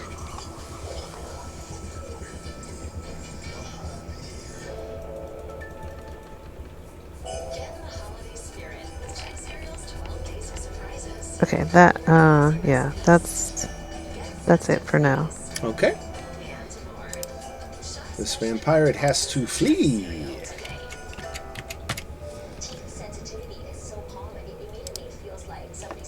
This vampire does his best to flee. Alright, Calathil. What are you concentrating on? I'm concentrating on the bestial spirit, which I forgot to move last turn, but that's my fault. Alright. So let's see. None of my allies seem injured that I can see. Is that right? I don't think I've hit anybody yet. Okay. And the zombie ogre is not fleeing in terror. No, he is stepping up and fighting.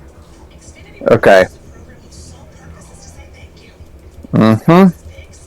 Alright, she's gonna hit that one with another guiding bolt.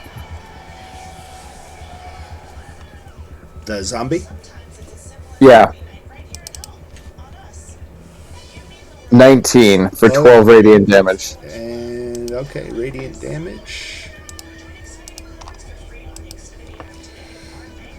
12, and the next attack against him has advantage, right? That's right. And then I will bonus action Starlight Step. Actually, let me make sure. Yeah, that's a bonus action. You know what? Actually, I'm not going to do that. I'm good where I am. So that's her turn. And then for Bestial Spirit, I'm just checking the movement rate on this one.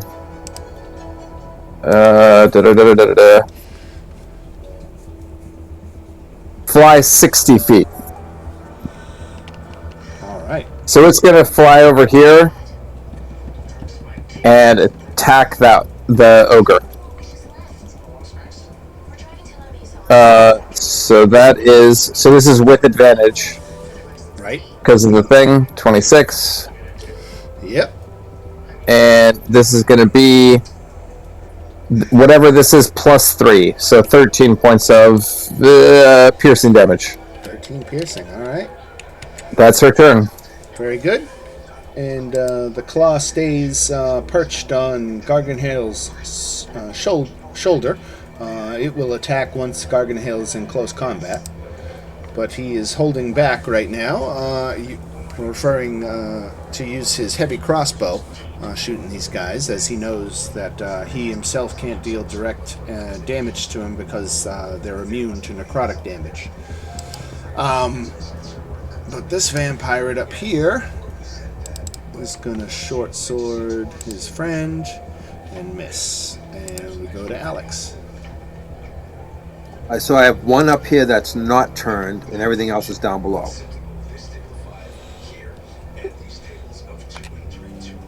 Right. Move to here, that's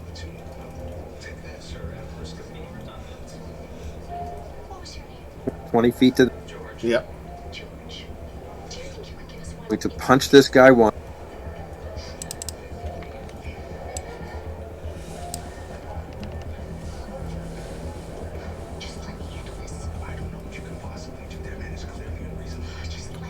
If I don't miss,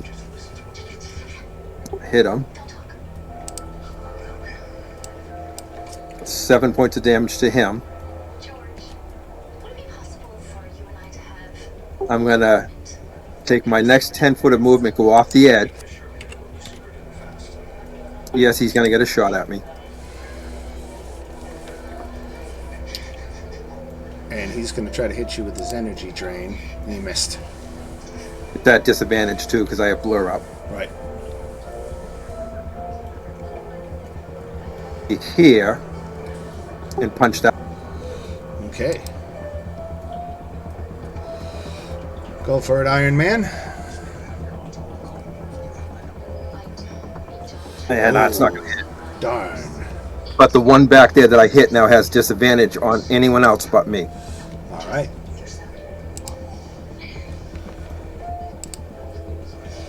Misses my Faya. Alright, so I'm just gonna make another attempt to do my pop-up and shoot, and I'm hoping I'll potentially hit somebody this time.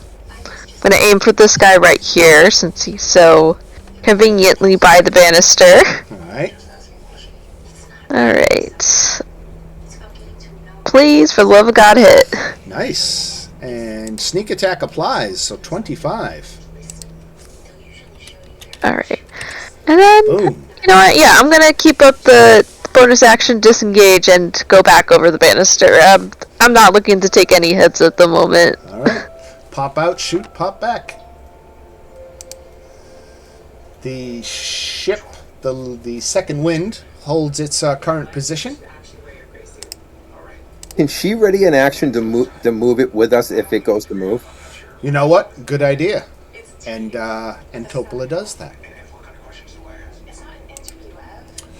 Grimzod. That's Garganhale's first name. But he's going to leverage his crossbow. He's going to shoot at the one toward the back. He's going to hit for 17 points of damage.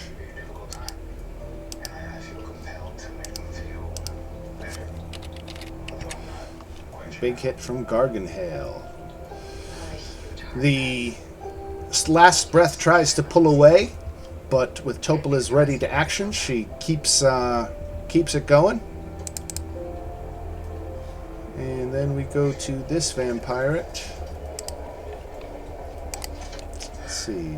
This one here. Okay, so he's going to attack the pink one. And he's actually going to hit this time for 8 piercing damage.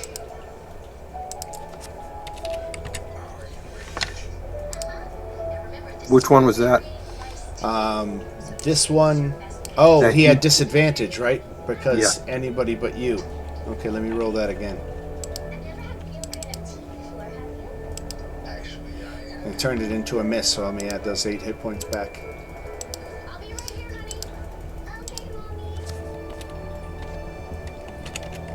Alright. The vampire down here is going to attack, let's see. Alex, your armor class is 20. And Betty, your armor class is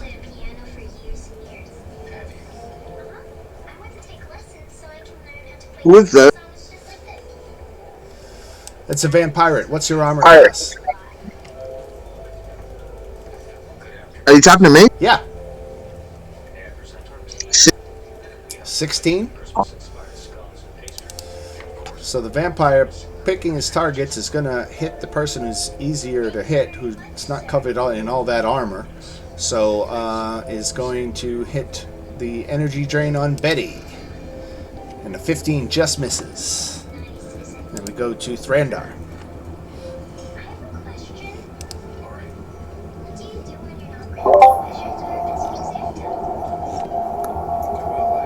Would Thrandar have an advantage with his spells because they're turned? Yeah, but once you hit them, they're not turned anymore and will attack you. That's true. I'm just curious. Okay.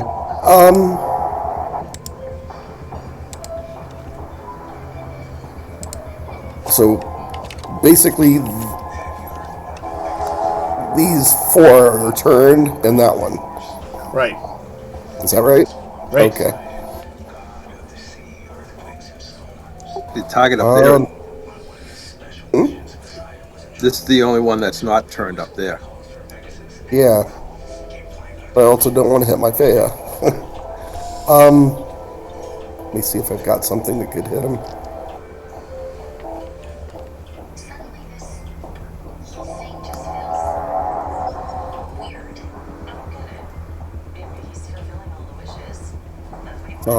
And 15, 20. Okay, so he's gonna use an upcast inflict wounds. Ooh, okay. Going at the guy on the left. 15 hits. Yeah, gosh. Yay!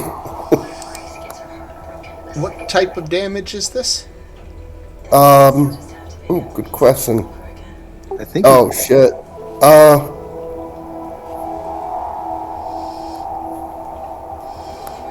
That's a good question. Hang on.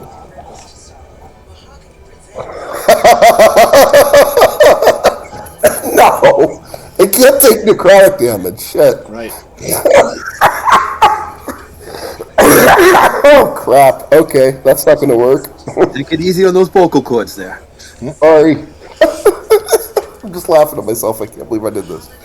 Okay. I'm enjoying it. So, is it possible to withdraw that action? Yes, because clearly necrotic damage doesn't work on them, and Garganhail would have alerted you to that effect. Yeah. For some reason I thought it had an alternative, but no. In that case,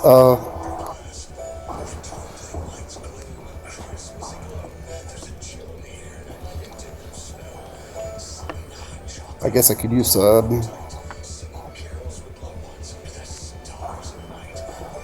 guiding bolts. Okay.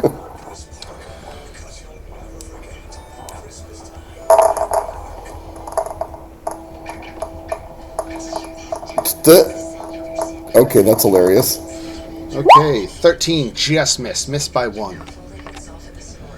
All right. Anything else? I'm going to take that as a no and move along. Well, no, go ahead. Okay. Vampire swings and misses, and then we go to Betty. Okay, so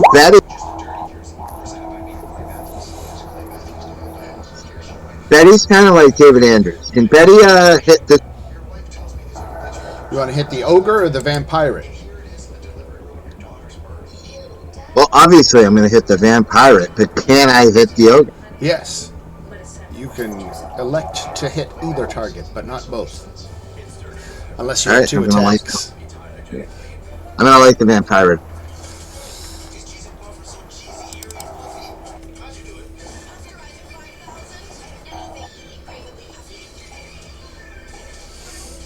All right, let's see that My attack. D&D, yeah, my D&D isn't connected. Just tell me what the roll was then.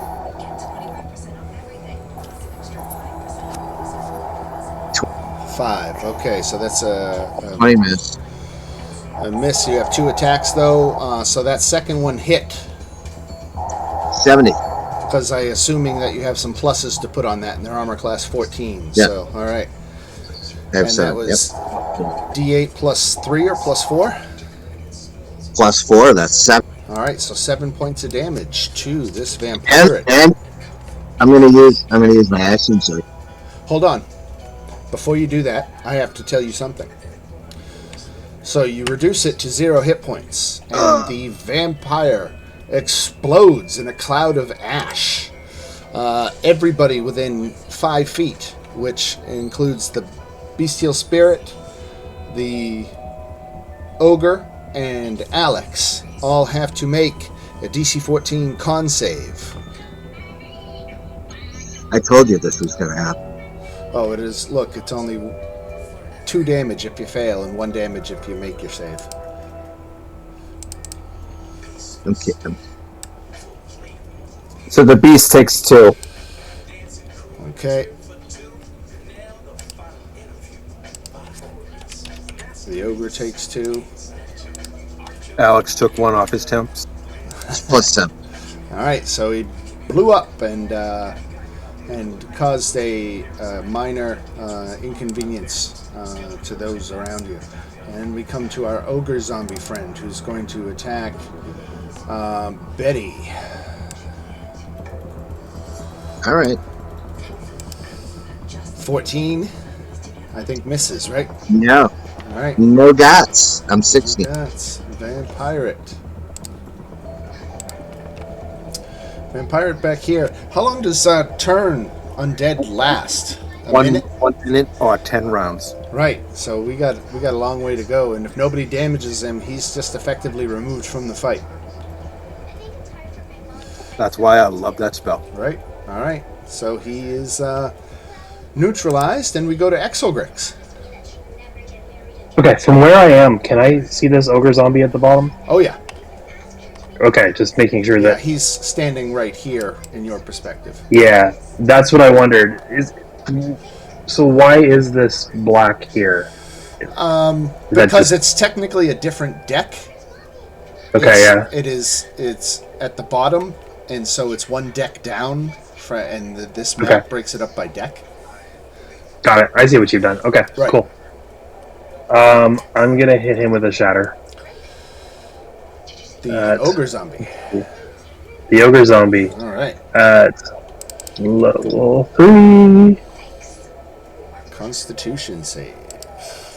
Failed, so 16 thunder damage. 20. 20 thunder. Higher level cast. Oh, right, 14. Oh, 4, I meant. All right, 20. 20 thunder. And that shakes that ogre zombie. And then, if that's it, we go to Abu, up on the mast. Alright, so what's going on with the ogre zombies? Is it turned or no? Not turned. It just had a shatter cast on it. Okay. And the bestial spirit? It took a little damage from the exploding vampirate, but other than that, it's there as an ally. Okay, that's no.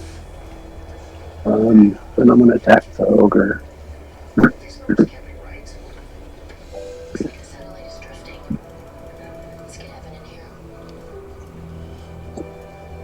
19 hits, 4, and the sneak attack applies 21. Nice. If it's still up, let me do the bonus.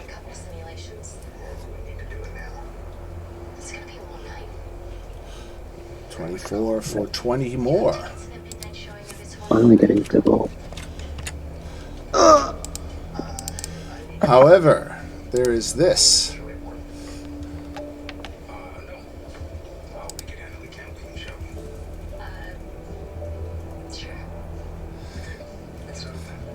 Oh, so 5 plus the damage taken.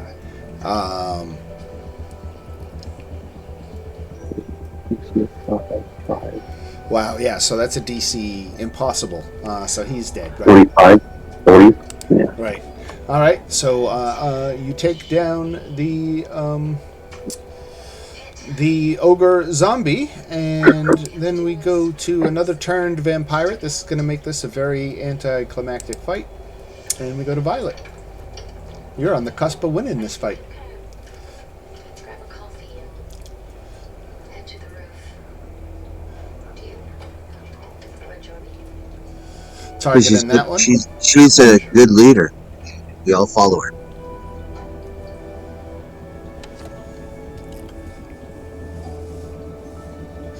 Ooh, Eldritch Blast. First one missed. Second one hits. 7 force damage to the vampire on the stern castle. And that is 2 blasts for Violet, so that is most likely it for her.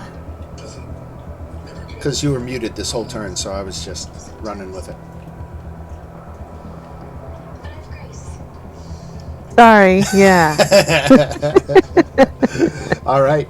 And so we got a turned vampire and a turned vampire. And back up at the top of the order with Califil. You've got no enemies in your immediate area, though there is a wounded vampire about 10 feet behind you on the stern castle. Okay.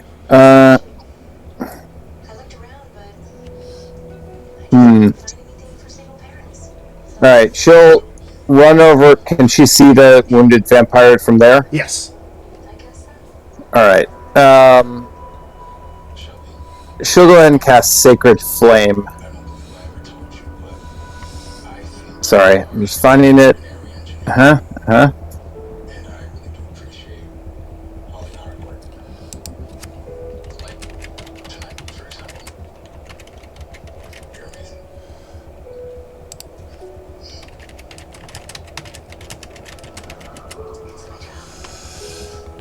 All right, Sacred Flame on that fella. He's got to make a dexterity save. And he failed, so 7 radiant damage. Yep. And then she'll kind of step back behind there. The air spirit. Oh, go ahead. He is vulnerable to radiant damage, so he takes 4 Ooh. And he explodes in a cloud of ash, and his friend has to make a Constitution save or take necrotic damage, which he's immune to, so it doesn't matter. Okay, and then the bestial spirit is going to fly up to that stern castle area. That's the forecastle, I think. Okay, and this one here is fighting Myphea, right? Or Myphea is fighting it. Right. She keeps popping up and shooting and then jumping back down. Okay, so it's going to attack that one. 26. And then the damage will be this plus 3. So 8 piercing. And that's Calfo. All right. Vampire here. 5, 10, 15, 20, 25, 30. Puts him right about here. As he's running across. Alex. Did I see that take extra damage from radiant damage? Yes, you saw that radiant damage was particularly effective against them. Okay. Well, now that I see that everything on us end's pretty much done, I'm going to start taking a running. Hey, babe, you going to the kitchen? Check that off. If you don't mind. And since I saw that they take extra radiant damage, use my radiant weapon.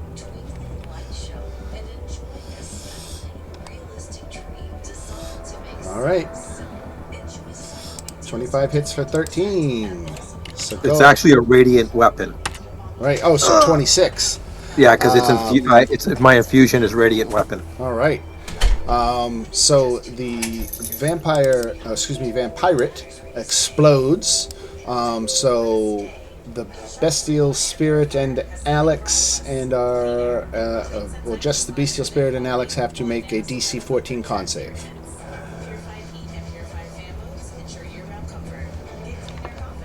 All right, so you take no damage on a successful save. Okay, very good. So the vampire explodes into a cloud of ash. And that's everything I've got in me. All right. Nothing is in range for me to hit. Vampire here is going to attack his comrade and hit for 5. Oh, actually, if he hits him, he's going to break the turn. So, would you be shouting at him not to hit? We're now going to pick one off at a time, aren't we, guys?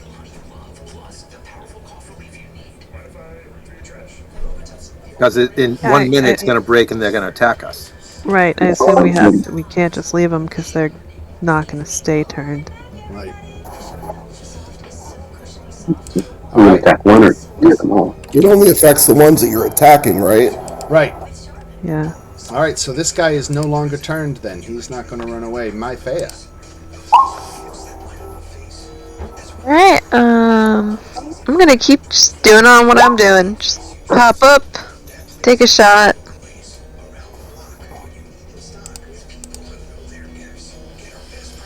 $19 hits for now, 24. Alright, and instead of going over the banister, I'm gonna hide behind Thrandar. So I don't have to keep jumping up and down. Alright. Bunny that doesn't want to jump. Get up and jump. Alright, the ship readies its action to keep pace with the last breath if it tries to pull away. Garganhale is still shooting with his heavy crossbow. Misses this time.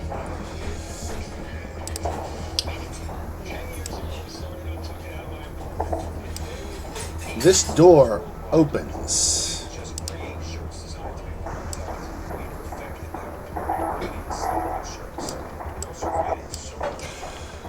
And a vampire mage is standing in the doorway.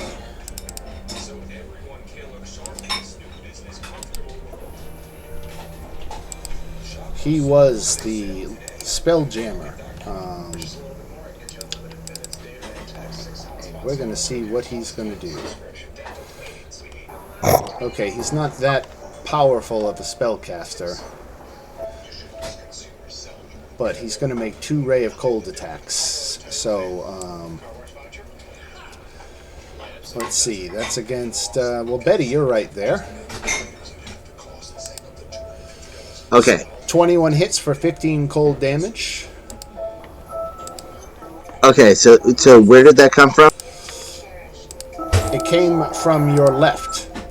There's a... Right. That's the one. Correct, I should say. Oh, that's a mage. Okay, Yeah. okay. And how much was it? It was 15. Dan, I'm gonna 15 I'm cold. gonna use. I have a reaction that I can use to reduce the roll by 1d6, and I can do that 3 times for a short rest. So I'm gonna try and do that right now. Not sure if it will actually make a difference. Sorry, I'm just finding it. Here we go. The attack roll by 1d6, right? Yeah. Okay, so all right, so you deducted by 2. It was a 21. Yeah, so it doesn't. So it doesn't matter, help, but- and so Betty Nas, you get hit with a 1 Ray of Cold for 15 damage, but there's another one coming, and that one hits for 11 more. So you just took 26 total damage. 15 and 11. Hey, Calico. Okay. There's your damage person. Yes. Yep. This vampire is exploded. This vampire is exploded. This vampire. Attacking his comrade and hits for 8 points of damage.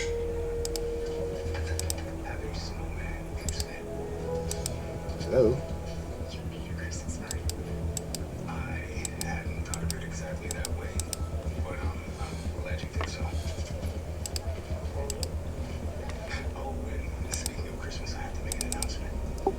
Who do you hit?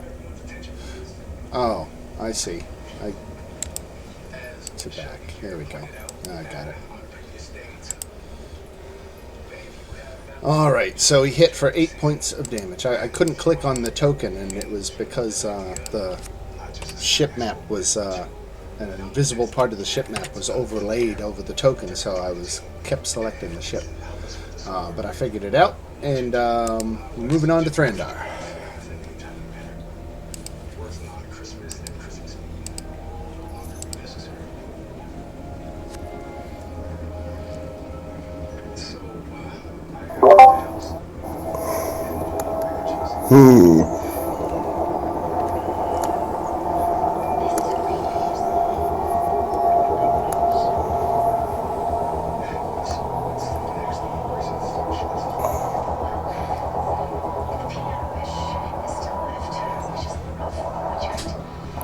I'm just checking the spell effects on something.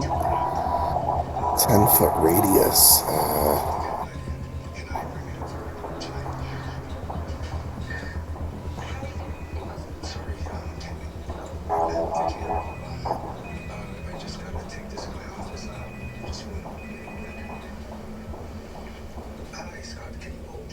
If I drop a shatter here, would that be a 10-foot radius to get these two? Yeah, you could do that. Okay. Yeah, that's what I want to do. And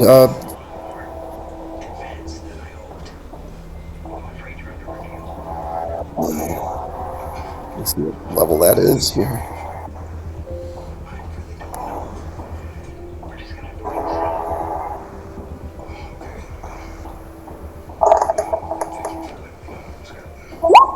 Alright, con save for these vampirates. Wow, look at that. So that is 7 thunder damage. Mm-hmm. And this guy is no longer turned.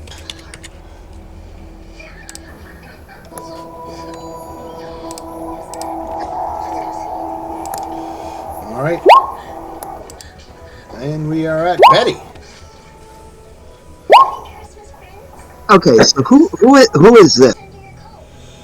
That's Calathil. She is a party member of yours. She's an elf caster of some kind, right? And who is this? Druid. Who is? That is a vampirate mage who just entered the fracas And lit you up. And attacks Betty, right? and attacked Betty, right? Yeah. Can I get a speak action? Speak.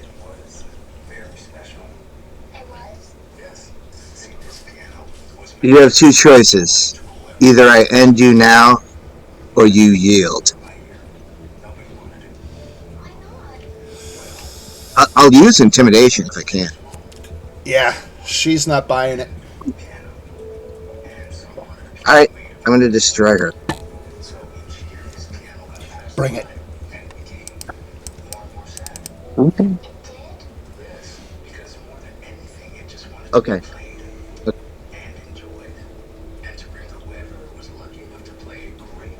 18? 18? Just an 18?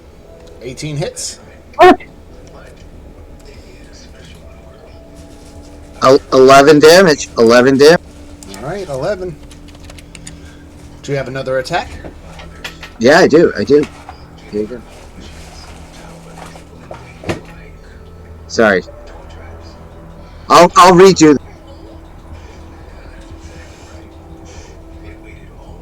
Alright, so that's a 12. 12 misses, unfortunately. And if that is it for Miss Betty, Well, Betty is really. I'm just. still got a lot of rounds before this turn wears off. Exelgrix.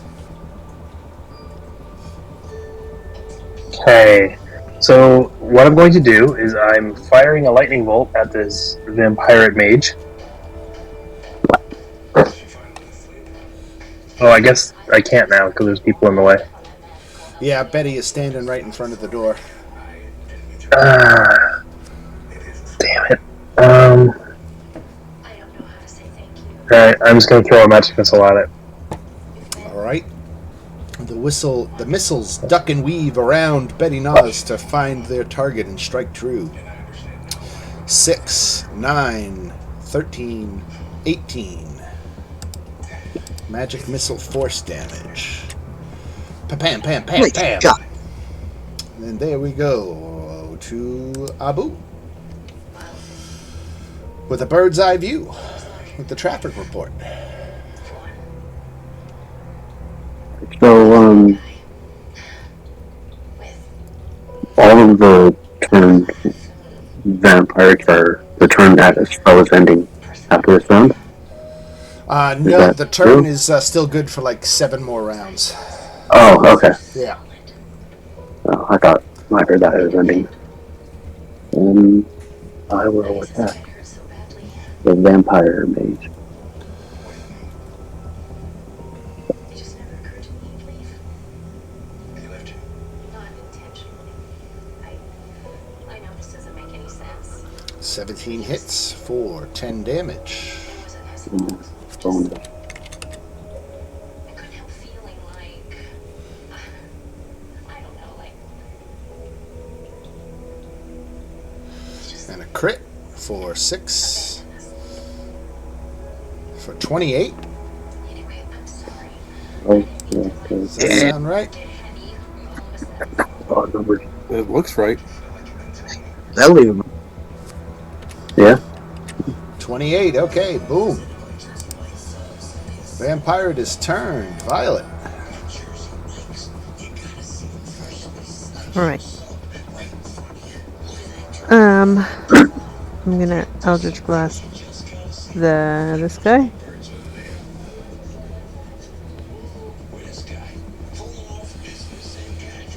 Hit for 11. He explodes. Nobody within 5 feet of him, though, so that's good. Alright, then.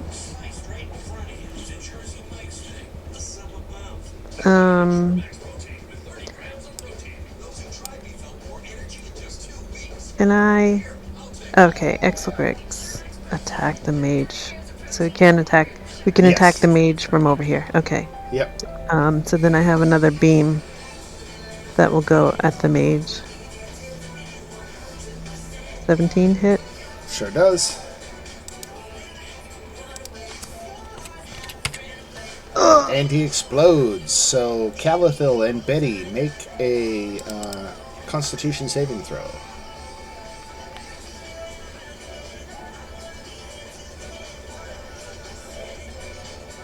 Calathil takes no damage. Betty Nas, Constitution saving throw.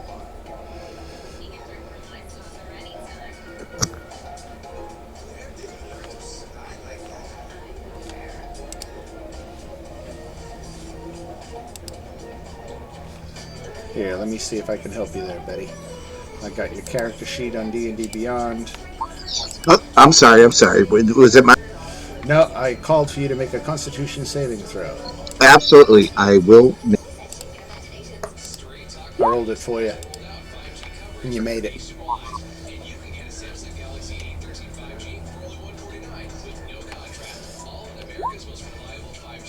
Alright, so no damage on a save. You guys were lucky with this. Making your save. Certainly this vampirate is turned. This vampirate is not turned. And he is picking his targets. And I think the squishiest target is my Fea. 22 hits for 7 necrotic damage. Yep. Yes, it certainly does. Alright. And then we go to Calathil. Okay, so she will bonus action healing word on Betty. So that's 8 plus, you're going to get an extra 12. So 20 points of healing on Betty. And then she'll take off to there. I don't know if she can see any enemies from where she is, Dan. Let me see. If not, that's fine. Not That's really. good. I guess Yeah, no, You know what? not really. Yeah. She'll dash, so then she'll get up to like the top of the stairs, and that's her turn. Okay. And then for this one's turn, the bestial spirit, it will kind of fly in here and attack. Oh, actually, sorry, to there and attack this one. All right. But 18. Hits. Okay. It's going to be this plus 3. 15 points of damage. Very nice. All right.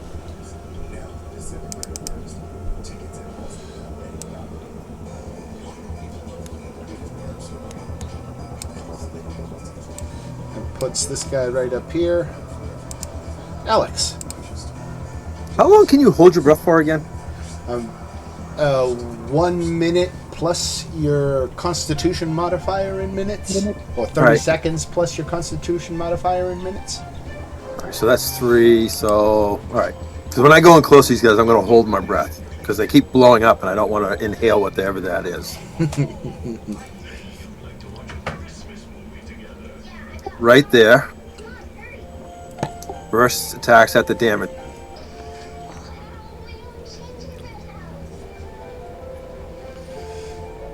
Now, I think at this point,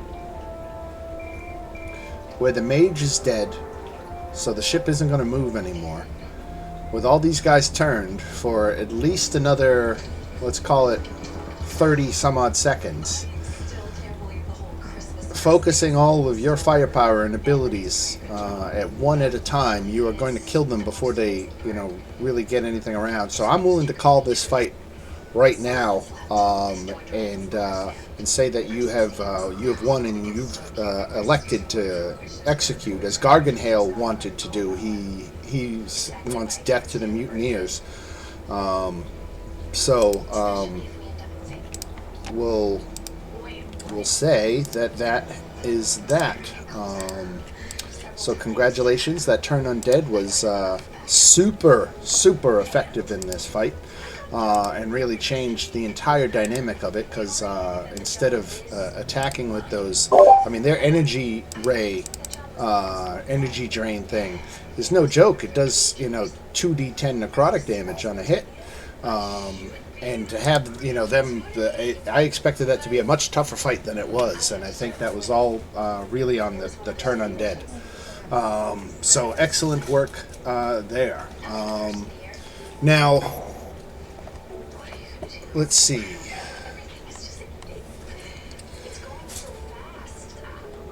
So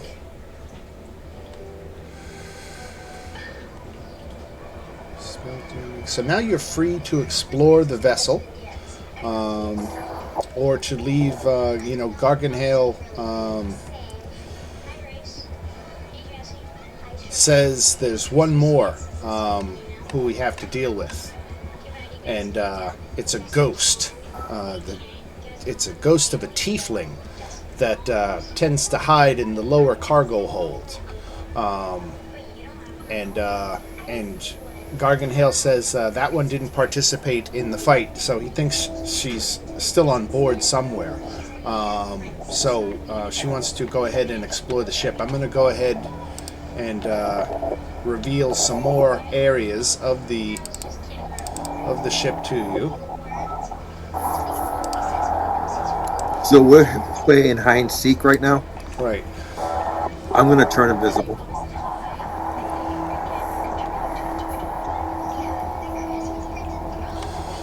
So you can see that here is the spell-jamming helm of the Last Breath, and there's a couple other rooms back here, but they all turn out to be empty. So the stairs that go down are actually right here, and that would take you down to the next deck. I'm going to turn invisible then and head down. All right. Dropping blur and concentrating on the invisibility. Got it.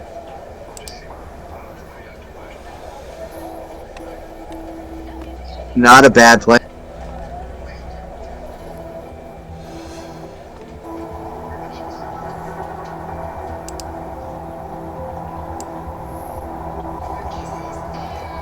So here's what you can see of the deck below when you look down the stairs.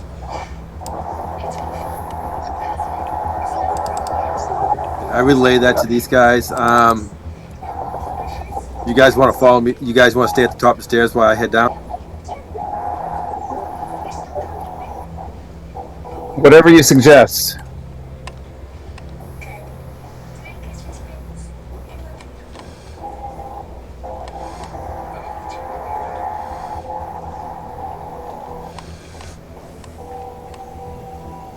Head down the stairs, Dan. All right. I'm trying to orient myself on the map here because I'm trying to figure out.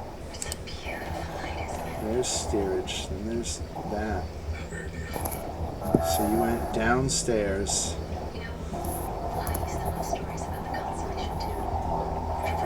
And downstairs is 9. Okay, so that's crew quarters.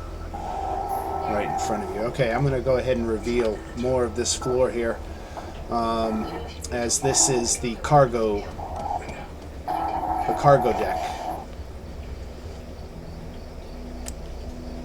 Our satellite is out there somewhere. You can see more of that, more now. Let's see, is there anything interesting in there? That's like area 12. That is the upper cargo hold. Nothing of interest there. But there are more stairs that go down. I'm gonna go back up, tell them I don't see anything on the next floor, ask them to follow me down, and then I'll head down the stairs, the other stairs. Okay.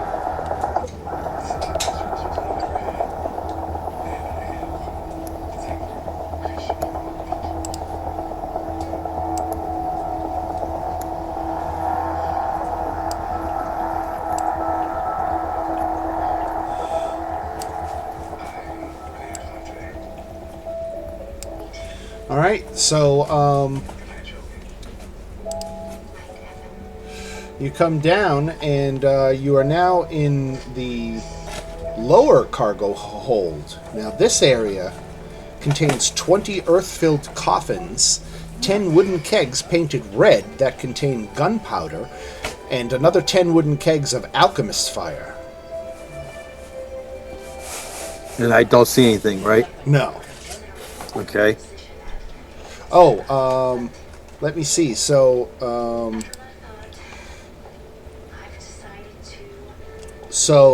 actually, Alex, let's get a charisma saving throw.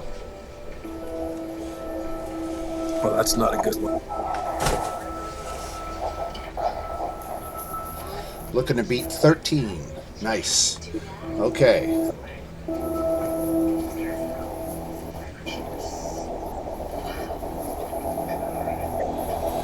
So, you felt a foreign presence invade your mind for a second, but you were able to drive it out.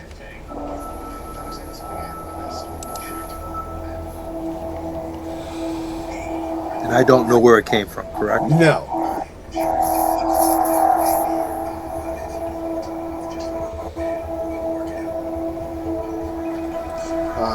Let me see. Okay. So, following the attack, you know what? We're going to say that you can see it. We're going to say that she's no longer on the ethereal plane if she tried to possess you. So the ghost is now visible to you. The ghost of a tiefling named Agony is here, and she is furious. And we can, again, all roll for initiative. Oh no. And I'm not going first.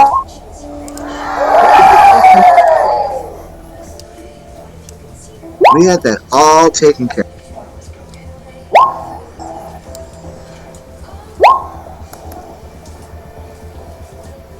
It's always worth a try for an abyss. Who are we missing? Betty. Okay. Let me find Betty. Betty. Add turn, Betty. Betty got a 16. Of course, I have to play the old. All right, Exelgrix, you are up. You're actually still on your ship, the Second Wind, when you hear a ghostly screech come from the below decks of the Last Breath. Can I just walk straight across where I am Yep, here? absolutely. Then I'm just gonna dash. I thought people were following. Stairs down right here. Yep, you're going the right direction. Yeah. And one more. Oh, and that's 6. 2. Can you throw me on the next deck down? There you go. Alright. So And now where are the you're, stairs down from here? Oh, I see. just right there, right. And that's pretty much it. All right. Violet. Okay.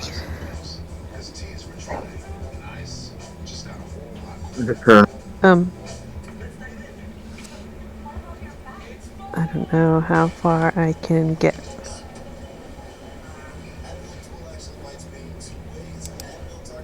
I'm going to ask, actually, before I head down,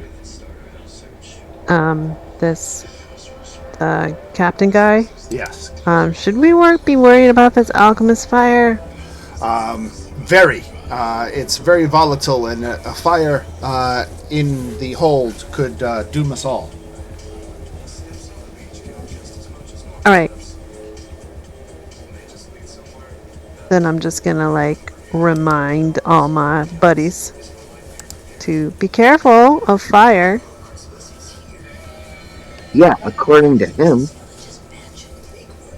Well, he just helped us, so he's our friend, and we should trust him. And then I'll go down. Violet likes everybody. All right. Abu. And I will actually very explicitly tell Exelgrix, because I know he has fire, to be careful. Got it. Alright, so there's no more enemies up on the top there. So I'm assuming this is the stairs down. Let's see. You are coming from. I'm still up on the mast. Oh, right, up on the mast, right. So yeah, these are the stairs down right here.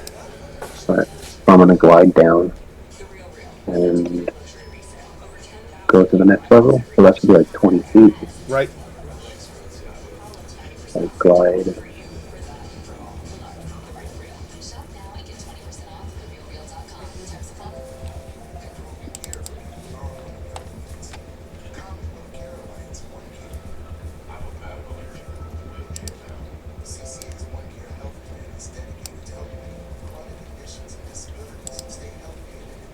Now, Alex, you can see there are 2 doors right beside you, too, at the bottom of these stairs.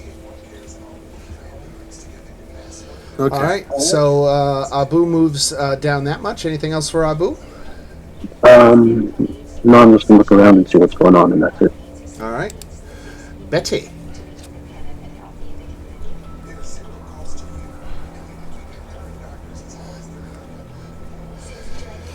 Betty Nas, Betty Nas. Joe, Sorry, my bad. What's the? it's your turn. Okay, so there is no immediate enemy. Nope. There are stairs down to where the enemies are. But there's no stairs up. No. Okay. Heading down the stairs. All right. So with the dash, you're able to get down and join Alex down here, because you were practically standing on the stairs to start your turn. So with the dash, you get down this far, and you can see the ghost in the cargo hold. And it is the ghost's turn now. And she tried to possess Alex and failed. Now she is going to resort to just trying to kill you.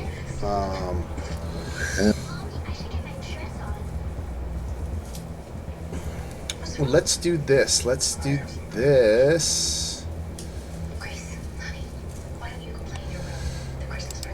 the horrifying visage. So each non-undead creature within 60 feet,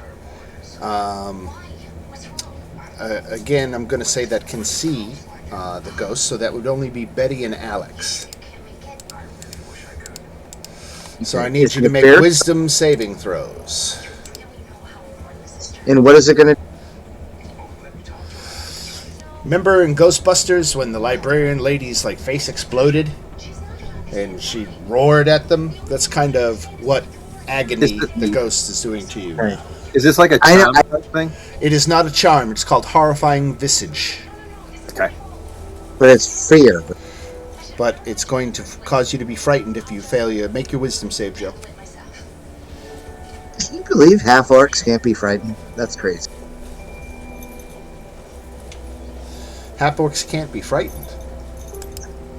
No. They can't. Huh. Let's get that wisdom save.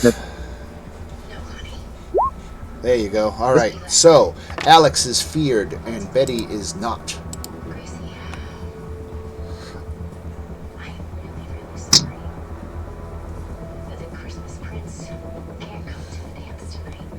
Where is frightened? There it is. All right.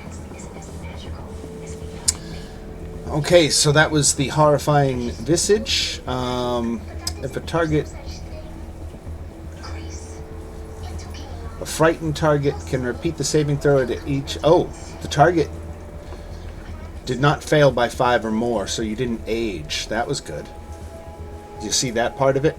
If the save fails by 5, you age 1d4 times 10 years. That could have been a couple years on an elf. Right. All right. So she used her horrifying visage instead of a withering touch attack. We're going to see if her possession ability recharges. It does not. And then we go to Thrandar, who's in looking at the Spelljammer helm.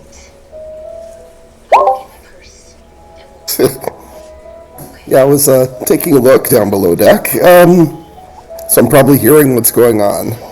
Right. I'm gonna go back down below one more deck to see where they're at.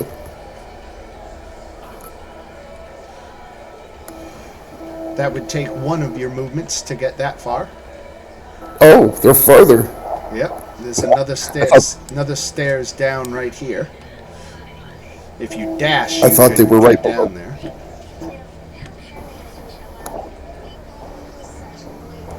If I dash, I get no actions. Is that correct? That's correct.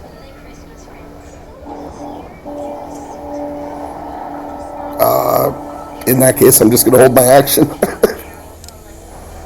Okie dokie, Calathil. Okay, she is going to run down the stairs. Can she get to there? Yep. Okay, can she see this creature? She can. Okay, also her spirit will act in a second.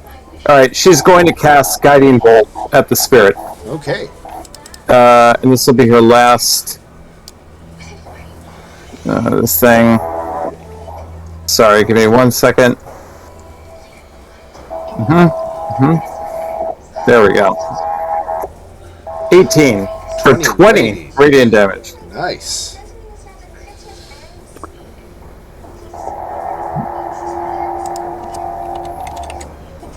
And that's all. And then the next attack against that thing has advantage. Speaking of which, that'll be all Calathil does, but the spirit will come down and attack the thing. Okay. 19. Oh, yeah. Okay, and then it's this +3. Having said that, it is just piercing damage. It doesn't say it's magical or anything, Dan, so I don't know. All right. I'm not sure it would hit it or not. Okay. So -5, okay. All right, that's it. All right, my Thea. Up on the forecastle. Yeah, so sorry, I'm just like trying to move and readjust because I know it's down below and I'm like trying to. Okay, can I, because I'm technically, I'm sorry, could you just, oh my god, where on the map, I'm so sorry, could you just ping where this battle is taking place? Okay, so you're here. To get where you want to go, you want to come down the stairs off of the forecastle, across the main deck to this set of stairs here. Okay, I see. Yeah, I'm sorry, I'm like getting so confused with all the maps. I'm No, like, it wait, is- how am I supposed to get there? Right, right. I don't know how much movement that is, but I assume I can hear the commotion and I am going to rejoin the group. If you were to dash, you would get this far.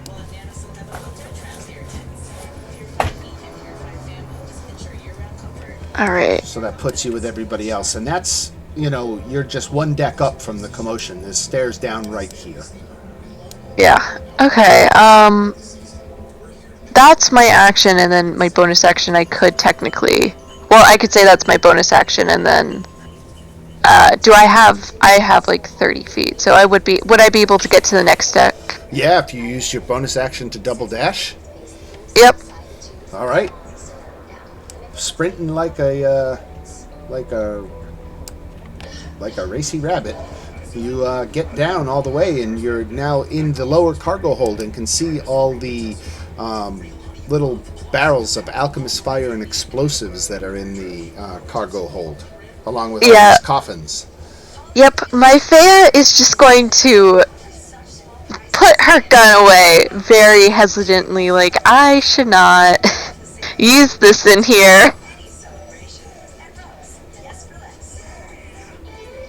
It would be but funny. It would be funny, but even if I miss, if I miss the creature, I could still set off a bomb, and I'm not ready to kill all of us like that. I mean, since I just used both of my actions to dash here, I guess that's where I'll be ending my turn. Alright. Alex. We're just making a save, right? I guess so, because you're frightened. You can attack it. You're just at like disadvantage, right? You're not turned. Okay.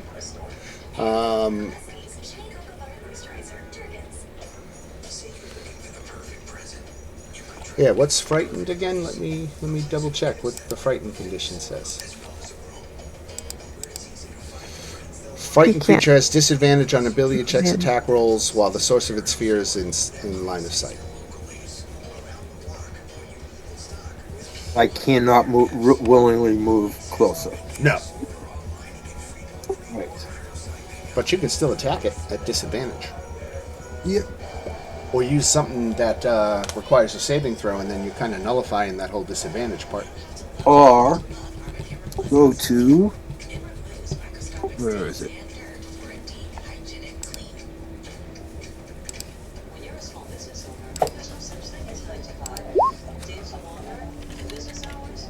Hit it with magic missile. Alright. Now roll that magic missile a couple more times, because you get 3 magic missiles at first level.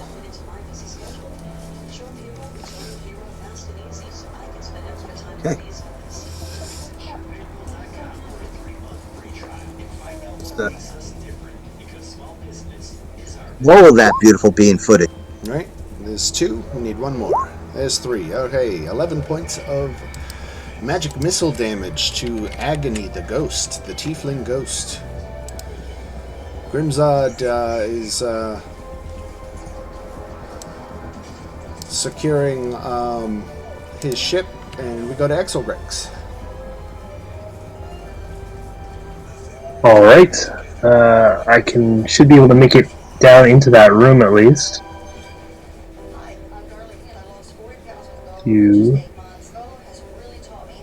Then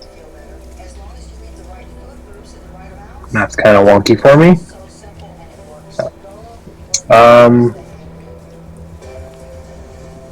what do I want to use here? Let's drop a shatter just to the right of it so that it doesn't take out the bestial spirit.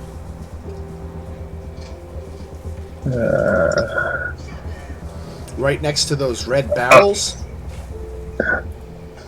It's highly Yeah, explosive. what are the? Highly Oh, explosive. those are explosive?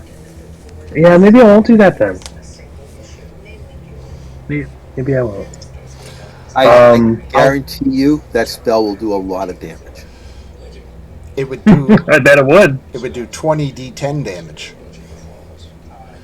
20 d10. Well, I'm just curious. You know. All right. All right. I'll just hit her with magic missiles then.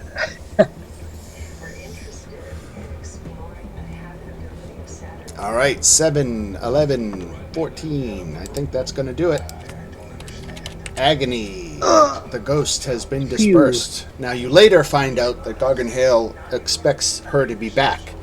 That every time they've slain this troublesome ghost, it always reappears after about 24 hours in the ship's cargo hold. So it's kind of tied to the vessel forever. But he's thankful that the ghost didn't possess any of you, because what the ghost was going to do was going to set off those barrels. And then it would have been a race to escape the ship before it explodes. So that was good. Now you've still got these 2 doors behind you. Let me see here. Garganhale comes down to the deck, and he says, "The weapon I promised you is behind this door. I liberated it from a star moth we destroyed a few days ago." And I'll go ahead and reveal the last little bit of map here. And there is an elf lies unconscious on a cot. She is clad in an ornate black dress accented with silver and gold, and a high collar rises behind her head. He explains that the unconscious prisoner is an astral elf aristocrat named Zadali. And she's been unconscious, but his crew didn't really deal in healing a lot, so they haven't tried to revive her. But if you have some healing, either potion or a spell, it might wake her up. I'll cast Healing Word on her.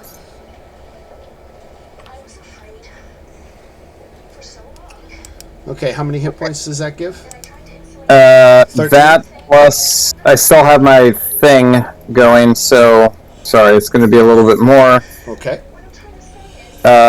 21. Okay, she's at 21 hit points. Now, she regains consciousness, but remains very groggy and unable to think clearly or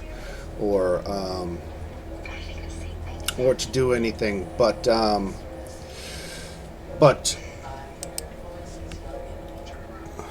Garganhale says perhaps she would be more comfortable on your ship, considering that the Last Breath is in such rough shape. Dan, that should have been 6, not 13. So a total of 14 hit points, not 21. Okay. Not that it matters, probably, Okay. but sorry. Not too much, okay. The elf's gold pupils twinkle as she speaks in a superior tone. "I am Princess Zadali, daughter of Emperor Zavan, and heir to the royal throne of Xerixis." And this ends part 2 of the adventure, out of 4 parts, and each character is now gaining a level, so congratulations on level 7. Nice. So one quick thing: if we're taking her off to our ship because this ship is kind of toast, Yeah. should we just nuke it? Well, After Send the Blaze? Garganhale wouldn't prefer that. It is, he does see that perhaps the ship can be repaired. Okay. And he's got at least 2 vampire crew who are willing to join them and get off of Crux's ship so that Crux can get their way. But that ends chapter 6, which is the conclusion of part 2 of the adventure. We've got 4 parts to go, 6 more chapters, and we will pick up next week with chapter 7 and the part 3, which is called Chaos in Doomspace. So I hope this was a fun one. We will be getting more into Princess Zadali's reveals and things about that all next week. So until then, thank you everybody, and have a great one. And anybody going to be out next week or anything like that? Nope. Nope. 4th level spells, right? Level 7. Hell yeah. Nice. Nice. All right. We still got Topola with you too, right? Because she came for the ride. See, these vampirates aren't all that bad. As long as we can. Not when they're on our side.